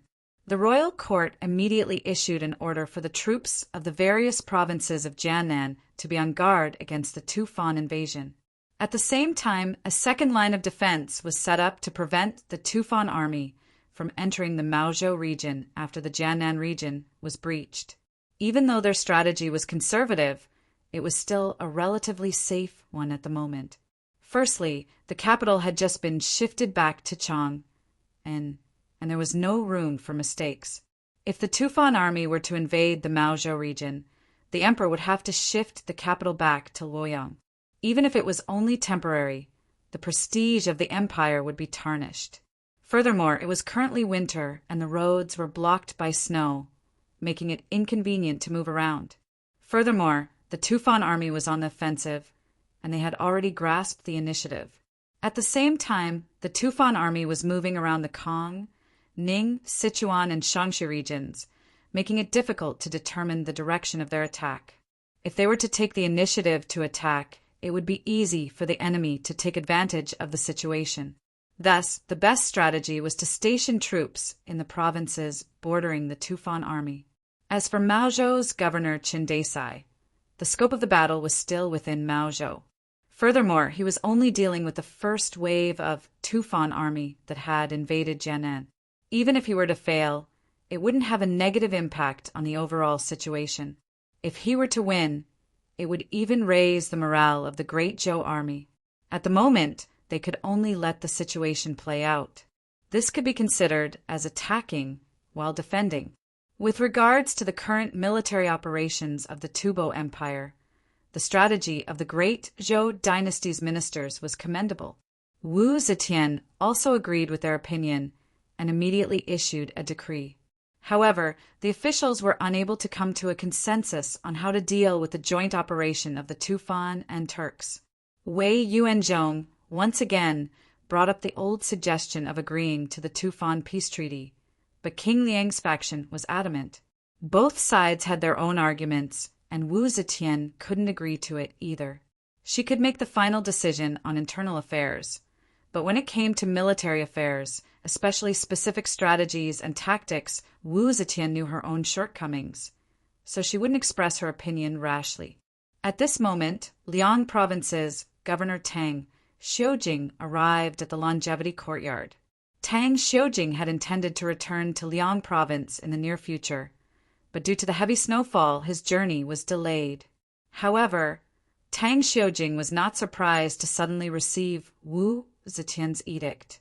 This was because there had already been guests who had come to visit him and revealed the news in advance, helping him analyze the situation in the western region. Tang Xiujing was the same as Gui Yuanjin. As a vassal who guarded the western region, he had to manage the military, political, and economic affairs. Therefore, he could not do without the support of the local tyrants. Most of the local tyrants had inextricable ties with the succession hall, and some were even members of the hidden sect. Therefore, it was very easy for Shinmu to establish a close relationship with Tang Xiujing through these connections and exert a certain amount of influence on him. After of Tang, great of Tang, they of Tang, they of war with, and to with of Tang of the of academy of, with of Tang, of war of governor, with of Zhou of imperial of the Tang of. After Wan finished, Wu Zetian asked, Subject Tang has lived in the West for a long time and is familiar with the situation of Tubo and Tubo. Now that our court is fighting on two fronts, it is inevitable that we will be stretched. Does Subject Tang have a good plan to get us out of our current predicament? Tang Xiujing already had a plan in mind, but it wasn't good to say it out loud. He pretended to ponder for a moment, and all the officials stopped arguing and looked at him in silence. Tang Xiujing frowned and pondered for a moment. He bowed to Wu Zetian and said, Your Majesty, this subject thinks that to break the deadlock we can only destroy the alliance between Tubo and Tubo. Wu Zetian nodded. All the chancellors have the same idea. However, if Tubo and Tubo are really in cahoots, advancing and retreating at the same time, forming an alliance, what should I do to break their alliance? Tang Xiujing said, This subject thinks that the court can borrow the power of Tubo to restrain Moshe. Once Moshe retreats, the alliance between the two countries will naturally be broken. Wu Zetian was silent for a moment and hesitantly asked, If I issue an edict, will the Tubo send out their troops? Regarding this, Wu Zetian really has no confidence. Perhaps the Tubo will not openly defy the edict, but as long as they carry it out passively and do not put in any effort, the court will be helpless. If we place all our hopes on the Tubo, and the Tubo refuse to send out their troops, it will instead delay the battle. Tang Xiujing confidently said, This subject thinks that this plan is feasible. Although the Eastern and Western Tubo share the same ancestry, they have long been enemies. Moreover, the Eastern and Western Tubo's roots are in the grasslands, and the grasslands are the foundation of their survival. Now that Moshe has occupied the most fertile area of the Tubo, just based on this fact, the Eastern and Western Tubo have become irreconcilable enemies. Now that Moshe's troops are out to attack the Central Plains, the country has no military power. For the Tubo, this is a rare opportunity. If Your Majesty can promise them some benefits, the Tubo will definitely become Your Majesty's elite troops and receive the edict to attack the heart of the Tubo and relieve the court of its danger. Wu Zetian immediately grasped the crux of the matter. The key to getting the Tubo to send out their troops is to offer conditions that can move them. Wu Zetian immediately asked, In subject opinion, what conditions should we offer for the Tubo to send out their troops? Tang Xiujing sighed. The most important thing is to first offer them a righteous cause. Wu Zetian's eyes slightly flashed as she asked, "A righteous cause?" Tang Xiujing affirmed, "That's right. Your Majesty, the leader of the Tubo's 10 families, is His Majesty's successor Khan, Ashina Huzuo. However, Huzuo has long since become a figurehead. For many years, Huzuo had left the tribe and lived in the capital. The 10 families have always been managed by Mohedegan, a Turkic official name. This Mohedegan's name was Wuzheil, and he was the leader of the 10 families' tribe's most powerful Takeshi tribe. He was able to appease his soldiers and had great prestige. The Hu of the western regions all fought to submit to him, and now he had 20 military governors under his command, each of whom had 7,000 elite cavalry under their command. In addition to the 60,000 elite soldiers under his command, Wuzheil had 200,000 soldiers who could control the bowstrings. This was enough to compete with Mohedegan. At present, Wushel had set up a large tent in Suya City and a small tent in Crescent City. All of Huzuo's former territory belonged to him. However, our court still only recognizes Huzuo as the ruler of the 10 families. Huzuo had a name, but no reality, and Wushel had a reality, but no name. If your Majesty recognizes Wushel as the Khan of the 10 families, Wushel will definitely be grateful for the grace of the heavens and will definitely be willing to serve the court. Once he is recognized by the court as the ruler of the 10 families, he will be able to legitimately order the tribes under his command to send out their soldiers. As for the 10 families' chiefs, the court does not need to bestow them with money. You must know that once the Turks cause chaos in the Central Plains and the trade routes to the western regions are cut off, the 10 families' tribes will be the first to bear the brunt of the attack and will definitely suffer, as long as we send an emissary to warn them of the dangers, and with Wushel commanding the other tribes, they will definitely send out their soldiers. Wu Zetian was overjoyed. Good.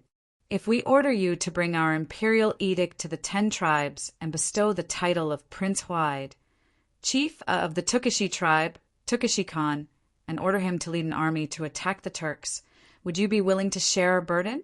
Tang Xiujing bowed. This subject will go to Sueya and not disappoint your Majesty's expectations. Wu Zetian was overjoyed and repeatedly nodded her head.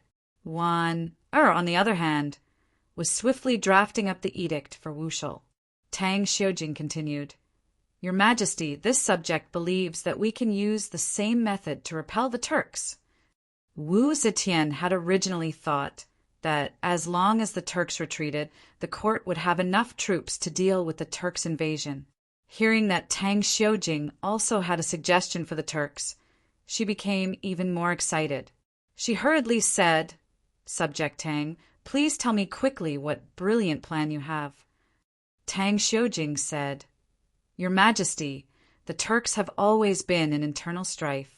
It was not until Songzan Gampo put down the rebellion and swallowed the other tribes that the Turks overtook Zhangzhang and became the most powerful country on the plateau. However, Songzan Gampo died young.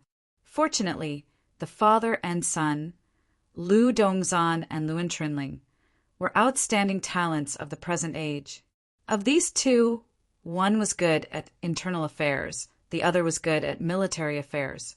With these two as prime ministers, the Turks were able to maintain their peace for several decades. However, the internal and external troubles of the Turks had never been eliminated. They could only be suppressed by Lu Dongzan and Luan Trinling. Now the Luan Trinling family has been eradicated by the Turks' king in one fell swoop. The Turks have lost all their good generals. Not only their military strength has been damaged, both inside and outside the country have been oppressed for a long time, and now they are somewhat restless.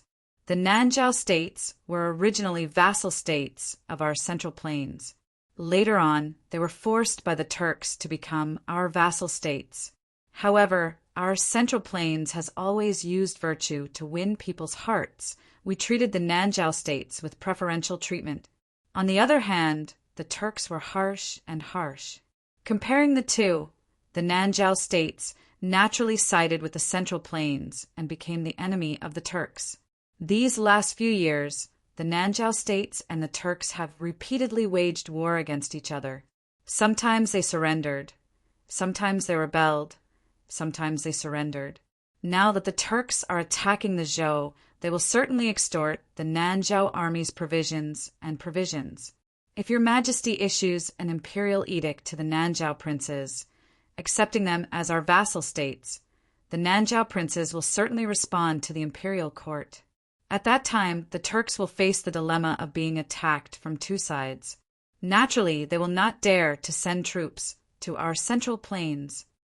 Without the great Zhou's support, the Nanjiao states would rebel from time to time. Now that they are being extorted by the Turks, with the great Zhou's support in weapons, armors, money, and provisions, it would be strange if they did not rebel against the Turks. What Tang Xiujing said was reasonable, and it sounded very feasible. It was such a difficult problem, but he put the solution outside of the imperial court and unexpectedly solved it easily. Listening to him, Wu Zetian's countenance was very pleased. She recalled the last time the Turk's envoy talked about Misa. He said that this person was brave and brave. He once defeated the Turks and made the great Zhou proud. The more she looked at him, the more she liked him. If she had used this kind of talent early on, and fully utilized his talents, the great Zhou would not be like it is now, being bullied and humiliated by the barbarians. Wu Zetian gladly said, "Tang Xiujing, listen to my appointment." Tang Xiujing quickly stood still and respectfully said, "Your subject is here." Wu Zetian said, "I order you to be Xia's minister Shangshu, Liangzhou's military governor, the same rank as the Phoenix Pavilion's Luantai third rank." Tang Xiujing was startled.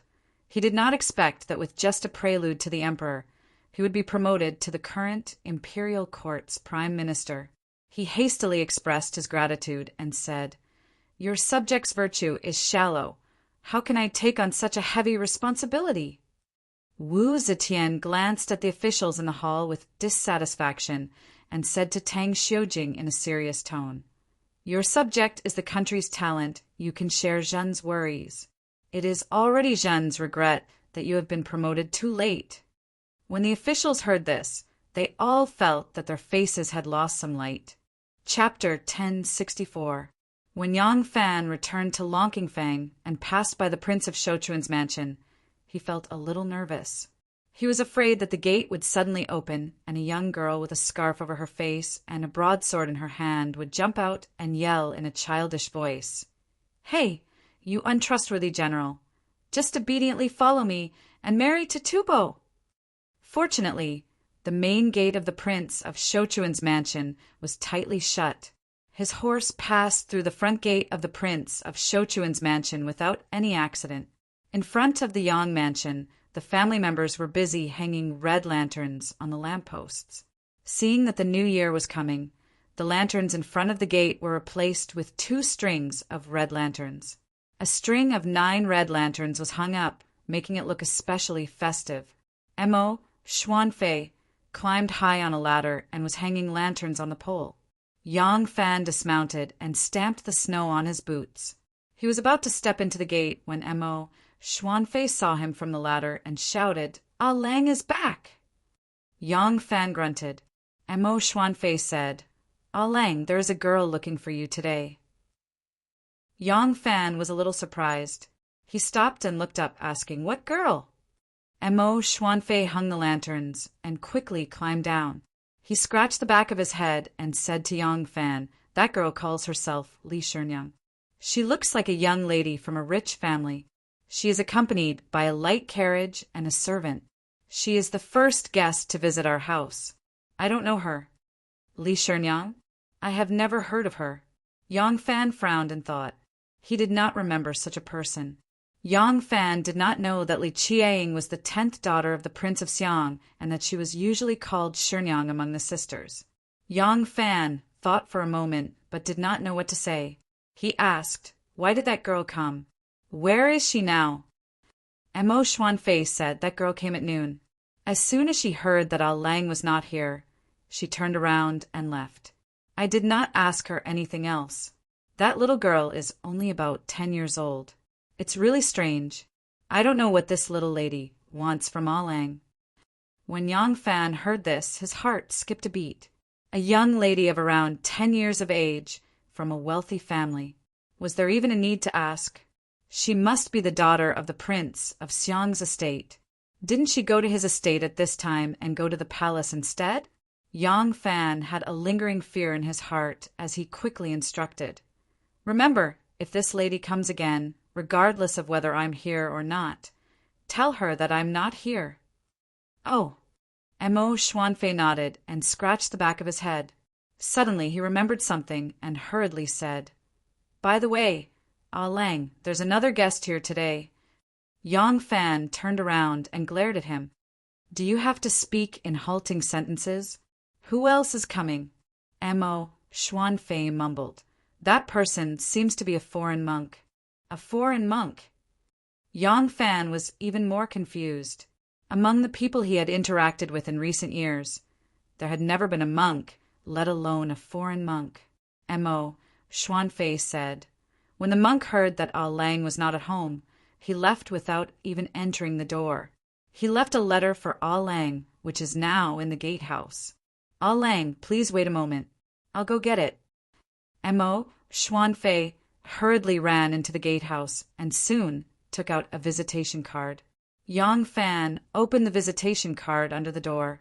After reading it, an extremely strange look slowly appeared on his face. He hurriedly rolled up the visitation card, turned around and walked out saying, "I'm going out for a while." Mo Xuanfei chased after him and shouted, "Ah Lang, the weather is gloomy. I'm afraid it's going to snow again. Ah Lang, you'd better bring a raincoat. It's already late.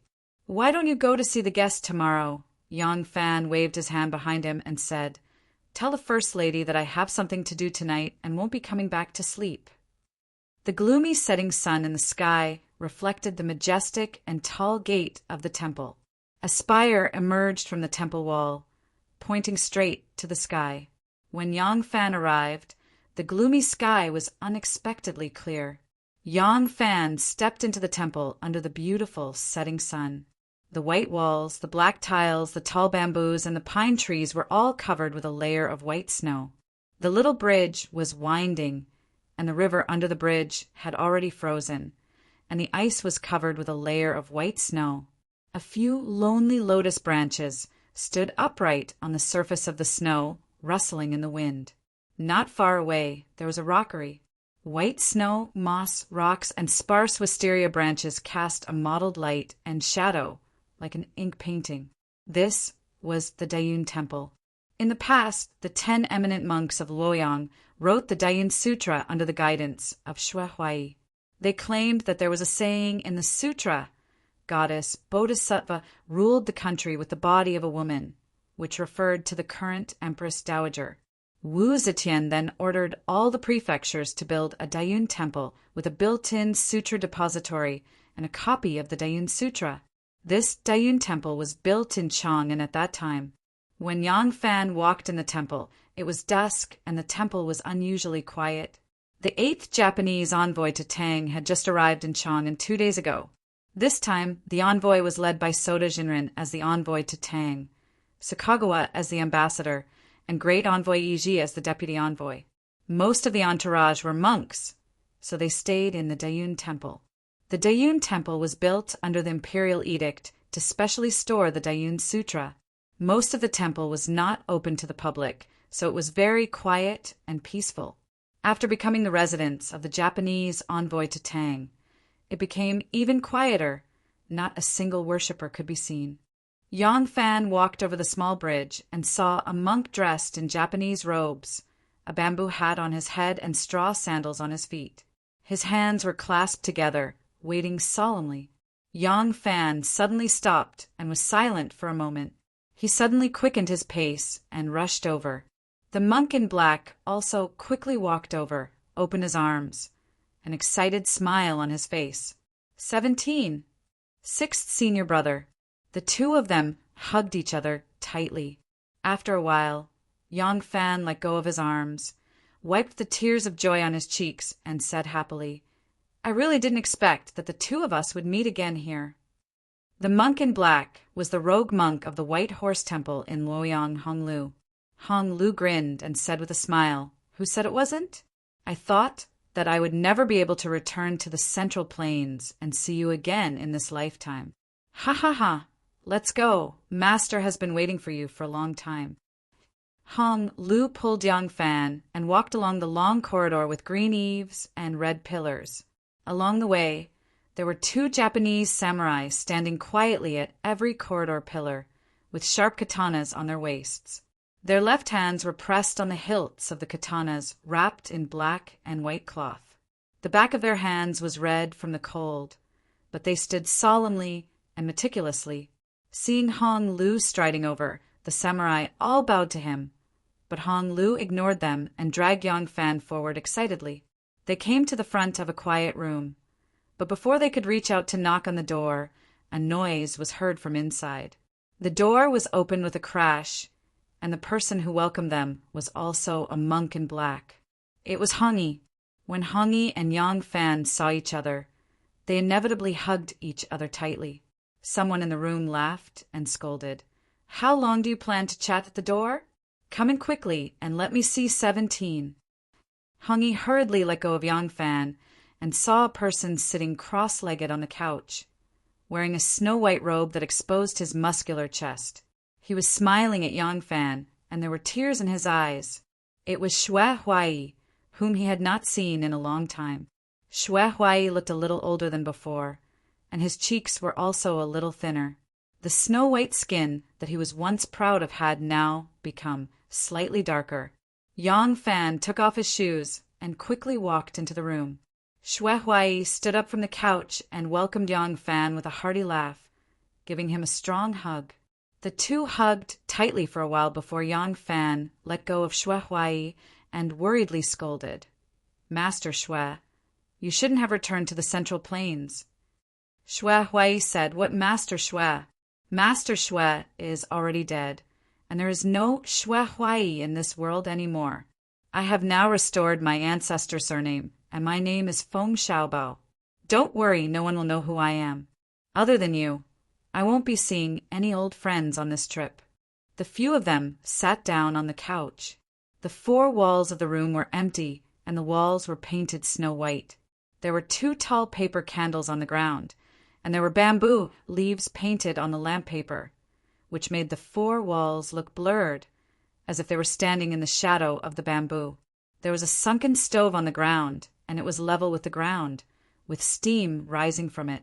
Yang Fan said there was a letter from the South Sea, saying that Master was not happy living in the South Sea, and after only a year or so he insisted on leaving. In the end he left without saying goodbye, and no one knew where he went. Today I suddenly saw the letter from the Japanese envoy, and saw the words "the person who shaved for you." It really gave me a fright.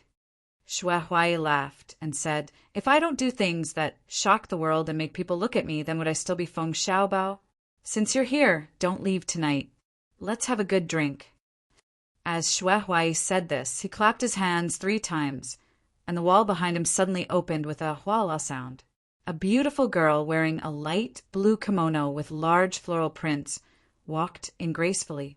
Her hair was tied up in a bun, and there were 3 hairpins in her hair. Her kimono was tied with a large bow, which made her small waist in the plain kimono look a little lively. A pair of snow-white cotton socks were faintly visible under the kimono. She walked in small steps to the front of Yang Fan, bent her knees, and put down a red lacquer plate. There were a few dishes and a small jar of wine on the lacquer plate. The girl's eyebrows were like crescent moons, and her eyes were as pure as colored glass. She smiled shyly at Yang Fan and then poured wine for them.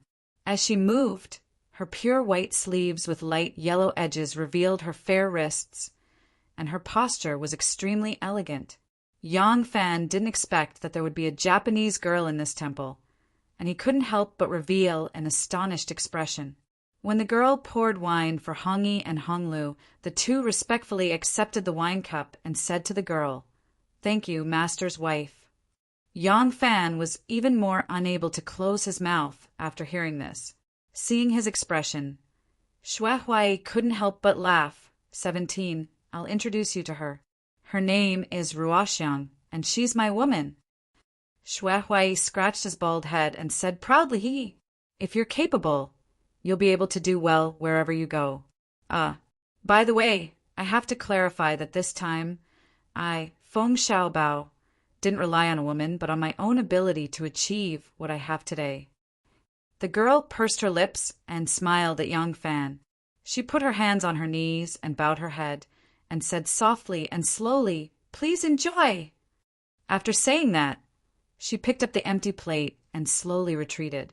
After a while, she came back and washed her hands in a basin in the corner of the room. She took out a guqin and sat down cross-legged. Her white hands gently plucked the strings, and a melodious tinkling sound flowed out. Yang Fan was secretly surprised. His master, Zhang Qua, had clearly said in the letter that when Xue Huai left the South China Sea, he only brought Hongyi and Honglu with him. He didn't have a single penny on him. Yang Fan didn't know how Xue Huai arrived in Japan and what kind of fortuitous encounter he had. Suppressing his curiosity, Yang Fan raised his cup and congratulated. Congratulations to Master for returning to the secular world and marrying such a gentle and virtuous mistress. Honglu laughed and said, 17, you're wrong. Our master didn't return to the secular world. Not only did he not, he even founded the Hanbo sect in the Fusang country's capital. He built a Hanbo temple and declared himself the pope of a sect. He's very impressive. This fake monk, Xue Huai, could actually create his own sect and become the pope? Yang Fan almost couldn't believe his ears. Hongyi and Honglu explained in detail one after another before Yang Fan finally understood. It turned out that Japanese monks had many sects that allowed them to marry by eating meat. Many monasteries were passed down from father to son, son to grandson, and passed down from generation to generation. The monasteries were like family businesses. With such an amazing monastery, not only did it have its own armed forces, a large amount of land that didn't need to be taxed, and a large number of believers, it could even be an independent region and interfere with the political affairs of the daimyo. The samurai in the corridor just now were Xue Huai's private soldiers. In fact, not only did some sects of Japanese Zen forbid marriage, but there were also some sects with strict discipline. It was also an open secret that the high monks of their sects had affairs with women. It was precisely, sometimes there are rivers and sometimes there are mountains. Outside the world, Taoists seek fame and fortune. Every night, mandarin ducks sleep on the Zen bed, whispering amorous words. Xue Huai established his own sect, so he naturally had the final say in all the rules. His sect didn't forbid alcohol and women. It was particular about wine and meat passing through the intestines. The Buddhist sat in the heart and pointed directly to the human heart. Its doctrine was similar to the enlightenment of the sixth patriarch Huaining, but only in appearance. At that time, there were many nobles and people in Japan who worshipped and believed in Buddhism, but there were very few monks who were truly proficient in Buddhism. Xue Huai used the half-baked Buddhism that he had heard in the White Horse Temple to open up a situation in Japan and established a great foundation. After saying that, Honglu said proudly, 17, you can't imagine Master's prestige in Japan now. Not only are all the daimyo respectful to Master, but even the king of Japan treats our Master like a distinguished guest. Hongyi added, Master brought the two of us from the South China Sea to Japan and built up this family business with our bare hands. Xue Huai scratched his bald head and tried to show a humble expression, but the big grin on his face revealed an indescribable pride. Yang Fan laughed and said, I didn't expect this. I really didn't expect this. Haha, Master. You're now drinking wine, getting drunk with beauties, and practicing Zen. This kind of freedom is really enviable. When the Japanese girl who was playing the zither heard this, she gently bit her plump red lips, and a charming smile appeared on her face. Her bright eyes quickly glanced at Yang Fan, then at Xue Huai charmingly. She flicked her slender finger and played a glissando, full of shyness and lingering feelings of a young girl. Xue Huai laughed heartily and said, "If you're envious, then follow Master to Japan. Master will still give you the position of first seat. With your ability, the two of us, Master and disciple, will definitely be able to move unhindered in Japan. We can be independent like Curly Beard and live a carefree and happy life. Isn't it better to stay here and suffer the filthy anger of that old woman?" Yang Fan's eyes flashed, and he asked warily, "Master, do you still hold a grudge against her?" Xue Huai shook his head and stopped smiling. He replied indifferently, "Do you think I came here with the intention of revenge? Ha ha, for a woman. She has long received her retribution for not being treated sincerely by a person in her life. I know it's my fault, so why should I take revenge on her?"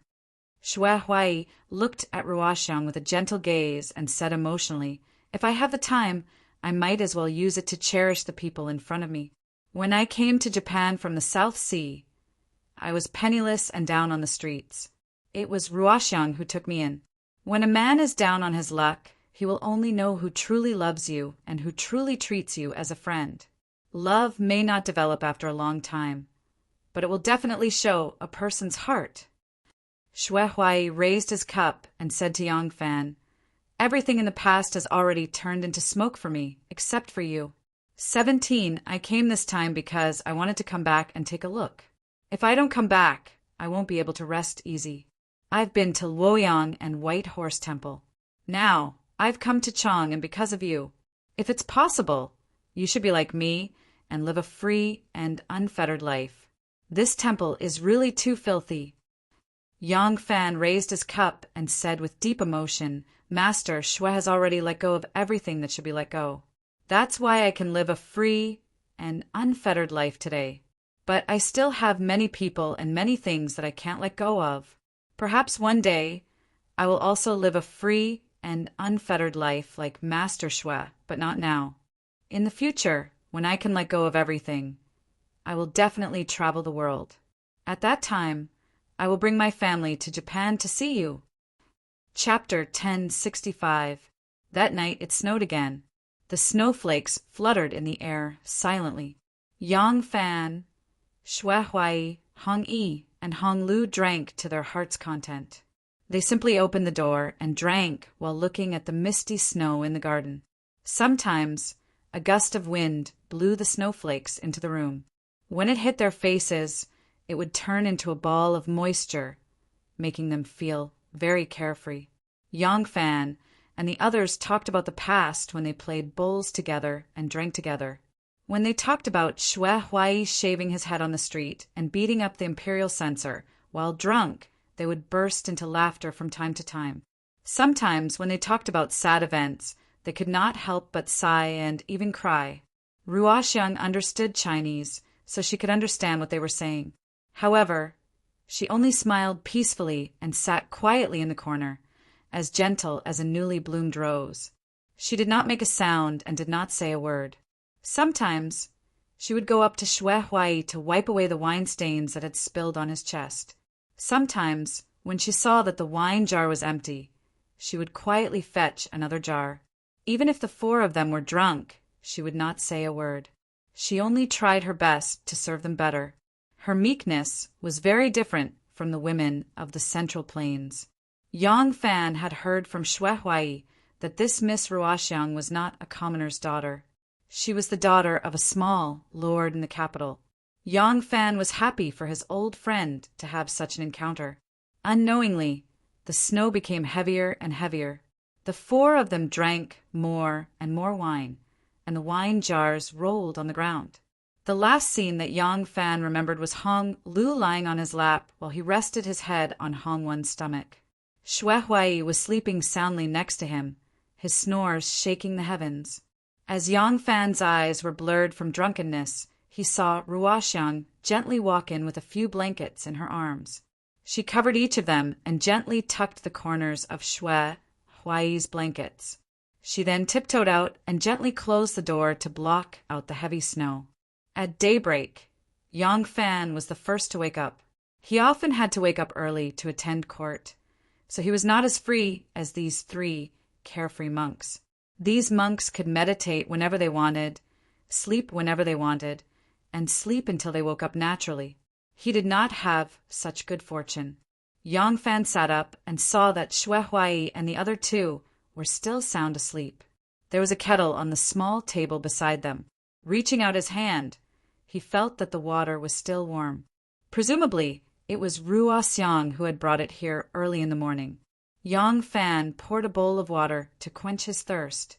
Pulling open the door, a cool and refreshing aura assaulted his senses.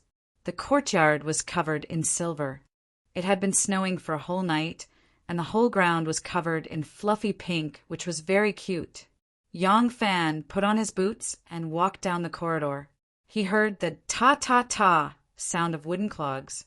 Turning his head, he saw Ruoxiang walking down the corridor with a basin of hot water. Today, she had changed into a pink kimono with small floral patterns. She looked like a cherry blossom blossoming in the snow. Seeing Yang Fan, Ruoxiang stopped in her tracks and bowed to greet him. "You're up. Please wash up."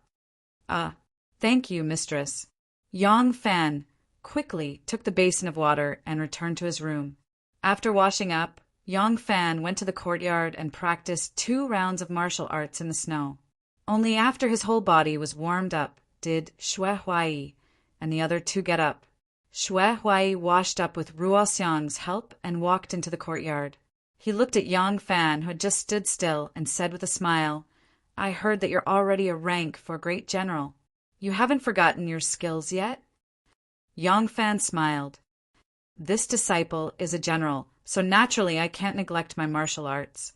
Does Master Xue still practice martial arts?"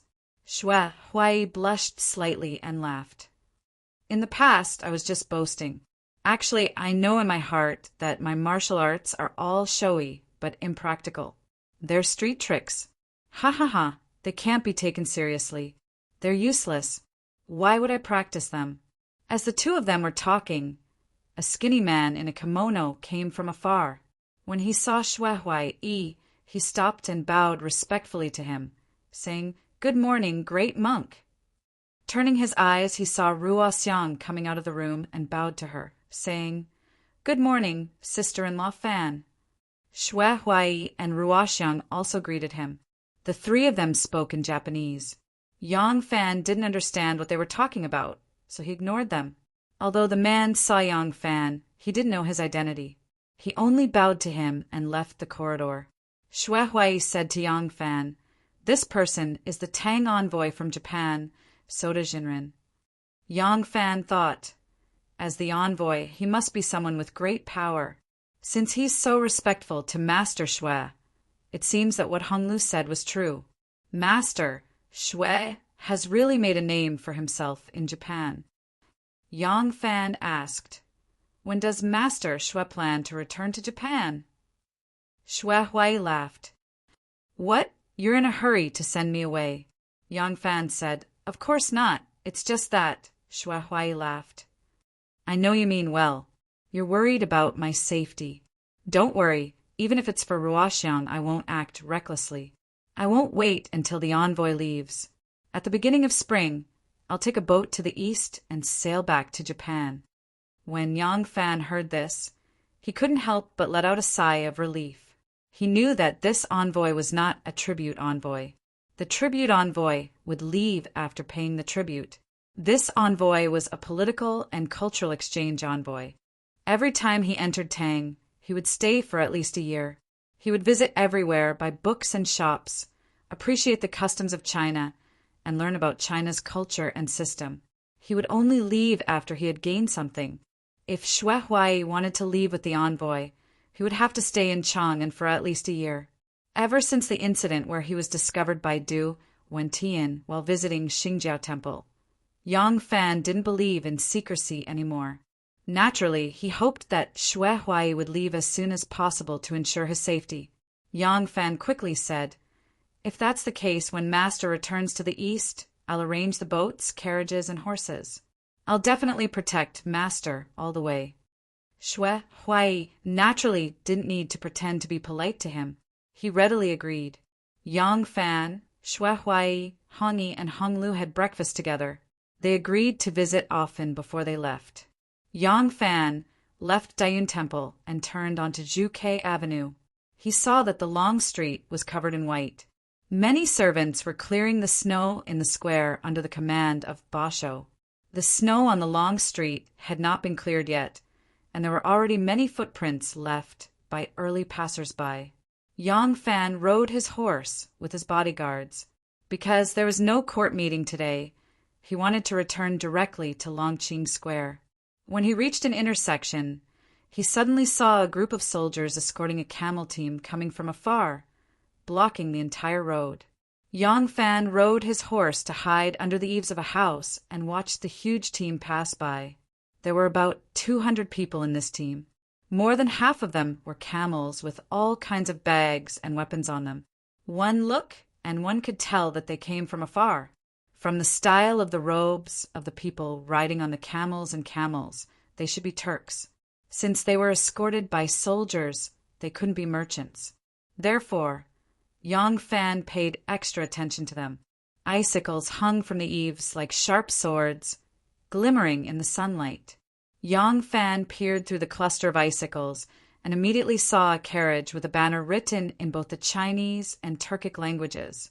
When he saw the words on the banner, Yang Fan's heart skipped a beat. The Turks and the personal envoy are finally here. Compared to the Tubo, the Turks were even more shameless. The Tubo were like strong men who relied on their strength to bully others, while the Turks were scoundrels who would do anything. When he was in a disadvantageous position, Moshe could thicken his skin and ask to be Wu Zetian's godson. However, once he saw that he could take advantage of something, he would immediately turn hostile. He did not care about the reputation and dignity of a country at all. Take this time as an example. At the very least, the Tubo first asked for benefits from the marriage. When the marriage proposal failed, they resorted to force. The Turks, on the other hand, decided to fight first. Regardless of victory or defeat, they would shamelessly negotiate for benefits.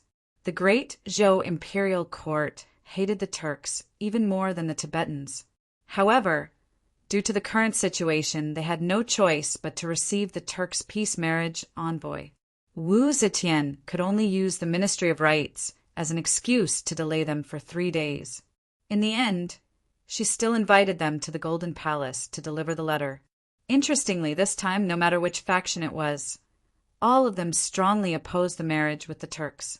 The moment the Turks' personal envoy handed over the letter, stating the purpose of their visit and the intention of the marriage, the entire court of civil and military officials attacked them. After Wu Zetian moved the capital to Chang, and Zhang Genji, who had just been appointed as the assistant minister of the Autumn Palace, was the first to step out. He raised his scepter and said loudly, "I object. Since ancient times, there has never been a prince of China who married the daughter of Nadi as his wife, let alone the emperor's grandson. How can the future mother of the country be a barbarian? Your Majesty must not agree. This is a great humiliation." Towards Zhang Genji's words, Wu Zetian did not like it from the bottom of her heart. What great humiliation! Since the Han Dynasty, how many princesses of the Central Plains have been defiled by the barbarians? Why didn't anyone say it was a great humiliation? When the Tang Dynasty sent Princess Wenqing to the marriage, why didn't he jump out and say it was a national humiliation? So it became a great humiliation for us to marry their daughter to us. This old man's idea of men being superior to women is quite serious. Besides, the daughter of the barbarians, what daughter of the barbarians? Is the bloodline of the Li Tang imperial family very pure? Then why would the 7 sects and 5 families, who considered themselves Orthodox Han people, look down on the imperial family? However, Wu Zetian also knew that the Turks were even less dignified than the Tibetans. Going back on their word was like farting. Making peace with the Turks would not help ease the tension between the two countries. As long as there was an opportunity, Moshe would definitely take a bite at the fastest speed possible. Moreover, last time she asked her nephew Wu Yanxiu to make peace with the Turks, but Moshe detained her until now. She still has not vented her anger. Although she did not agree with Zhang Jianji's reasoning, Zhang Jianji's attitude was exactly her attitude. Therefore, Wu Zetian did not say anything. Immediately Wei Yuanzhong came out with a scepter, his beard and hair standing on end. He said in a stern voice and countenance, "The Turks are ambitious and capricious. How can they be betrothed to the Turks? Moshe wants to betroth his daughter, but arrogantly insists that she must marry our dynasty's imperial grandson. How preposterous! The imperial grandson is the heir to the throne, the future son of heaven. If he marries the daughter of a barbarian as his wife, then the future son of heaven will have the blood of a barbarian, disrupting the bloodline of our imperial family. Your Majesty must not agree," Zhou Yong said in a strange tone. "Previously Moshe groveled and claimed to be your Majesty's adopted son and proposed a betrothal to your Majesty. In consideration of his sincerity, your Majesty sent the Prince of Huaiyang, Wu Yanxiu, to the Turks to escort the bride. Since ancient times, when a woman was betrothed, she would take the initiative to send the bride to the other country. There is no such thing as a prince coming to the Khan's court to receive the bride. Your Majesty's courtesy is enough to show his benevolence." In the end, the Turks detained the Prince of Huaiyang and broke the betrothal. To this day, they have not released the Prince of Huaiyang. How can our dynasty make peace with the Turks? The Turk envoy's name was Emohegan. He had a pair of sharp eyes, a hooked nose, and a mustache above his lips that looked like two scimitars. He had the temperament of a sinister vulture. Emohegan was neither angry nor annoyed by the repeated accusations from the ministers. He only calmly stood there with a faint smile on his face. When these people finished speaking, Emohegan lightly coughed and said in a clear voice, "Our dynasty's Khan has always recognized only Li Tang as a member of the imperial family. In the previous betrothal request, he clearly stated that he wished to marry Li Tang as a member of the imperial family. Although Wu Yanxiu is a prince, she is not a member of Li Tang's imperial family. In this matter, your noble country is in the wrong. Our princess was dressed to the nines and was happily waiting to be married. In the end, your noble country used a fake member of the imperial family to deceive the marriage. Our princess wept bitterly and did not smile for a long time. Detaining Wu Yanxiu is actually to seek justice. Our Turkic princess is the Khan's beloved daughter, and he has always doted on her. Your noble country's ministers belittled her as a barbarian and disdained her. Is this how a country of propriety treats its guests? In the past, your country's Emperor Taizong once said, "Since ancient times, China has always been valued and barbarians are the only ones I love." You ministers keep saying that there is a difference between the Chinese and the barbarians. What is the logic behind this? Emohegan took 2 steps forward and cupped his hands proudly to Wu Zetian, saying, "Your Majesty, when I came here, my Khan personally told me that if your noble country agrees to the marriage, the Duke of Huaiyang, Wu Yanxiu, will be released. Once your Majesty agrees to the marriage, there is no need for your country's crown prince to personally escort the bride. My Khan will personally escort my beloved daughter to the border. Is this not enough to show our sincerity? Today, Emohegan has come here on imperial orders to represent the Turkic Khaganate, but your noble country's ministers are mocking and belittling me in the royal court. The one being humiliated is not me, Emohegan, but the Turkic Khaganate that I, Emohegan, represent." Emohegan waved his hand down like a saber and arrogantly declared, "My Turkic Khaganate has a territory of tens of thousands of li, and the barbarians of the northwest are all vying to submit to us. Furthermore, Khan Moshe is a wise ruler with countless capable generals under his command. If we are to be humiliated today, my Khan will definitely mobilize the entire country to avenge this humiliation. When the time comes, the 2 countries will fall out of harmony, and the flames of war will rise from all directions. Who will bear the blame then?" A commotion broke out in the Golden Hall. Some people were stunned by the words 800,000 soldiers. In truth, Imohegan's words were a bit of an exaggeration. The Turks only had around 300,000 soldiers at most, and their vast territory meant that they needed to be guarded everywhere. The strategic locations in the territory and the central command of the king's tent required elite soldiers, and all of these required a certain number of soldiers. Moreover, they also had to guard against the 10 tribes of the Western Turks. Thus, Moshe's so-called entire country soldiers could not exceed 200,000 at most. But not every minister understood the situation of the Turks. Many civil officials were only skilled in internal affairs, and some were only skilled in the ways of officials. They did not know how many soldiers the Turks had, but they knew that their country only had around 400,000 soldiers. So they were naturally stunned to hear that the Turks had 800,000 soldiers. Although Wu Zetian was an old woman who had lived in the palace for a long time, she had a good understanding of her powerful neighbor and was not intimidated by Imohegan's words. But even though they did not have 800,000 soldiers, just 100,000 some Turkic soldiers were enough to ignite the fires of war in the Great Zhou, and they also had the support of the Tubo Empire. Wu Zetian indifferently said, "Is this the style of your noble country's envoy to flaunt his military might in peace? My great Zhou has 3 times the number of Turks. My great Zhou has 50 million people. Even if the army is wiped out, we can still summon another army at any time. No one can use military might to intimidate we. Noble envoy has come from afar with a mission of peace, but all you talk about is fighting and killing. Is this your idea, or is it Maji's?" Wu Zetian was indifferent at first, but her tone became more and more solemn, eventually becoming harsh.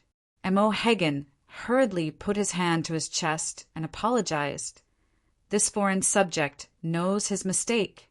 This foreign subject was only angry at the repeated humiliation of your noble country's ministers, causing me to speak such nonsense. I ask for your majesty's forgiveness."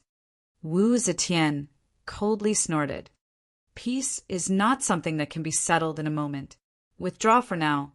We will discuss this matter later." Imohegan wanted to say something, but when he saw Wu Zetian's cold expression, he ultimately chose to say nothing. The moment Imohegan left, Zhang Jinji, Wei Sili, Wei Yuanzhong, Yao Chong, Zhou Yong, and the others all rushed forward to speak up. "Your Majesty," with a wave of her sleeve, Wu Zetian said wearily, "we know. There is no need for you to say anything more. Delay this matter until the situation on the battlefield takes a turn for the better." The news of the Turks' marriage proposal quickly spread through Chang. The girls in the Prince of Xiang's residence did not need to ask around to hear about it.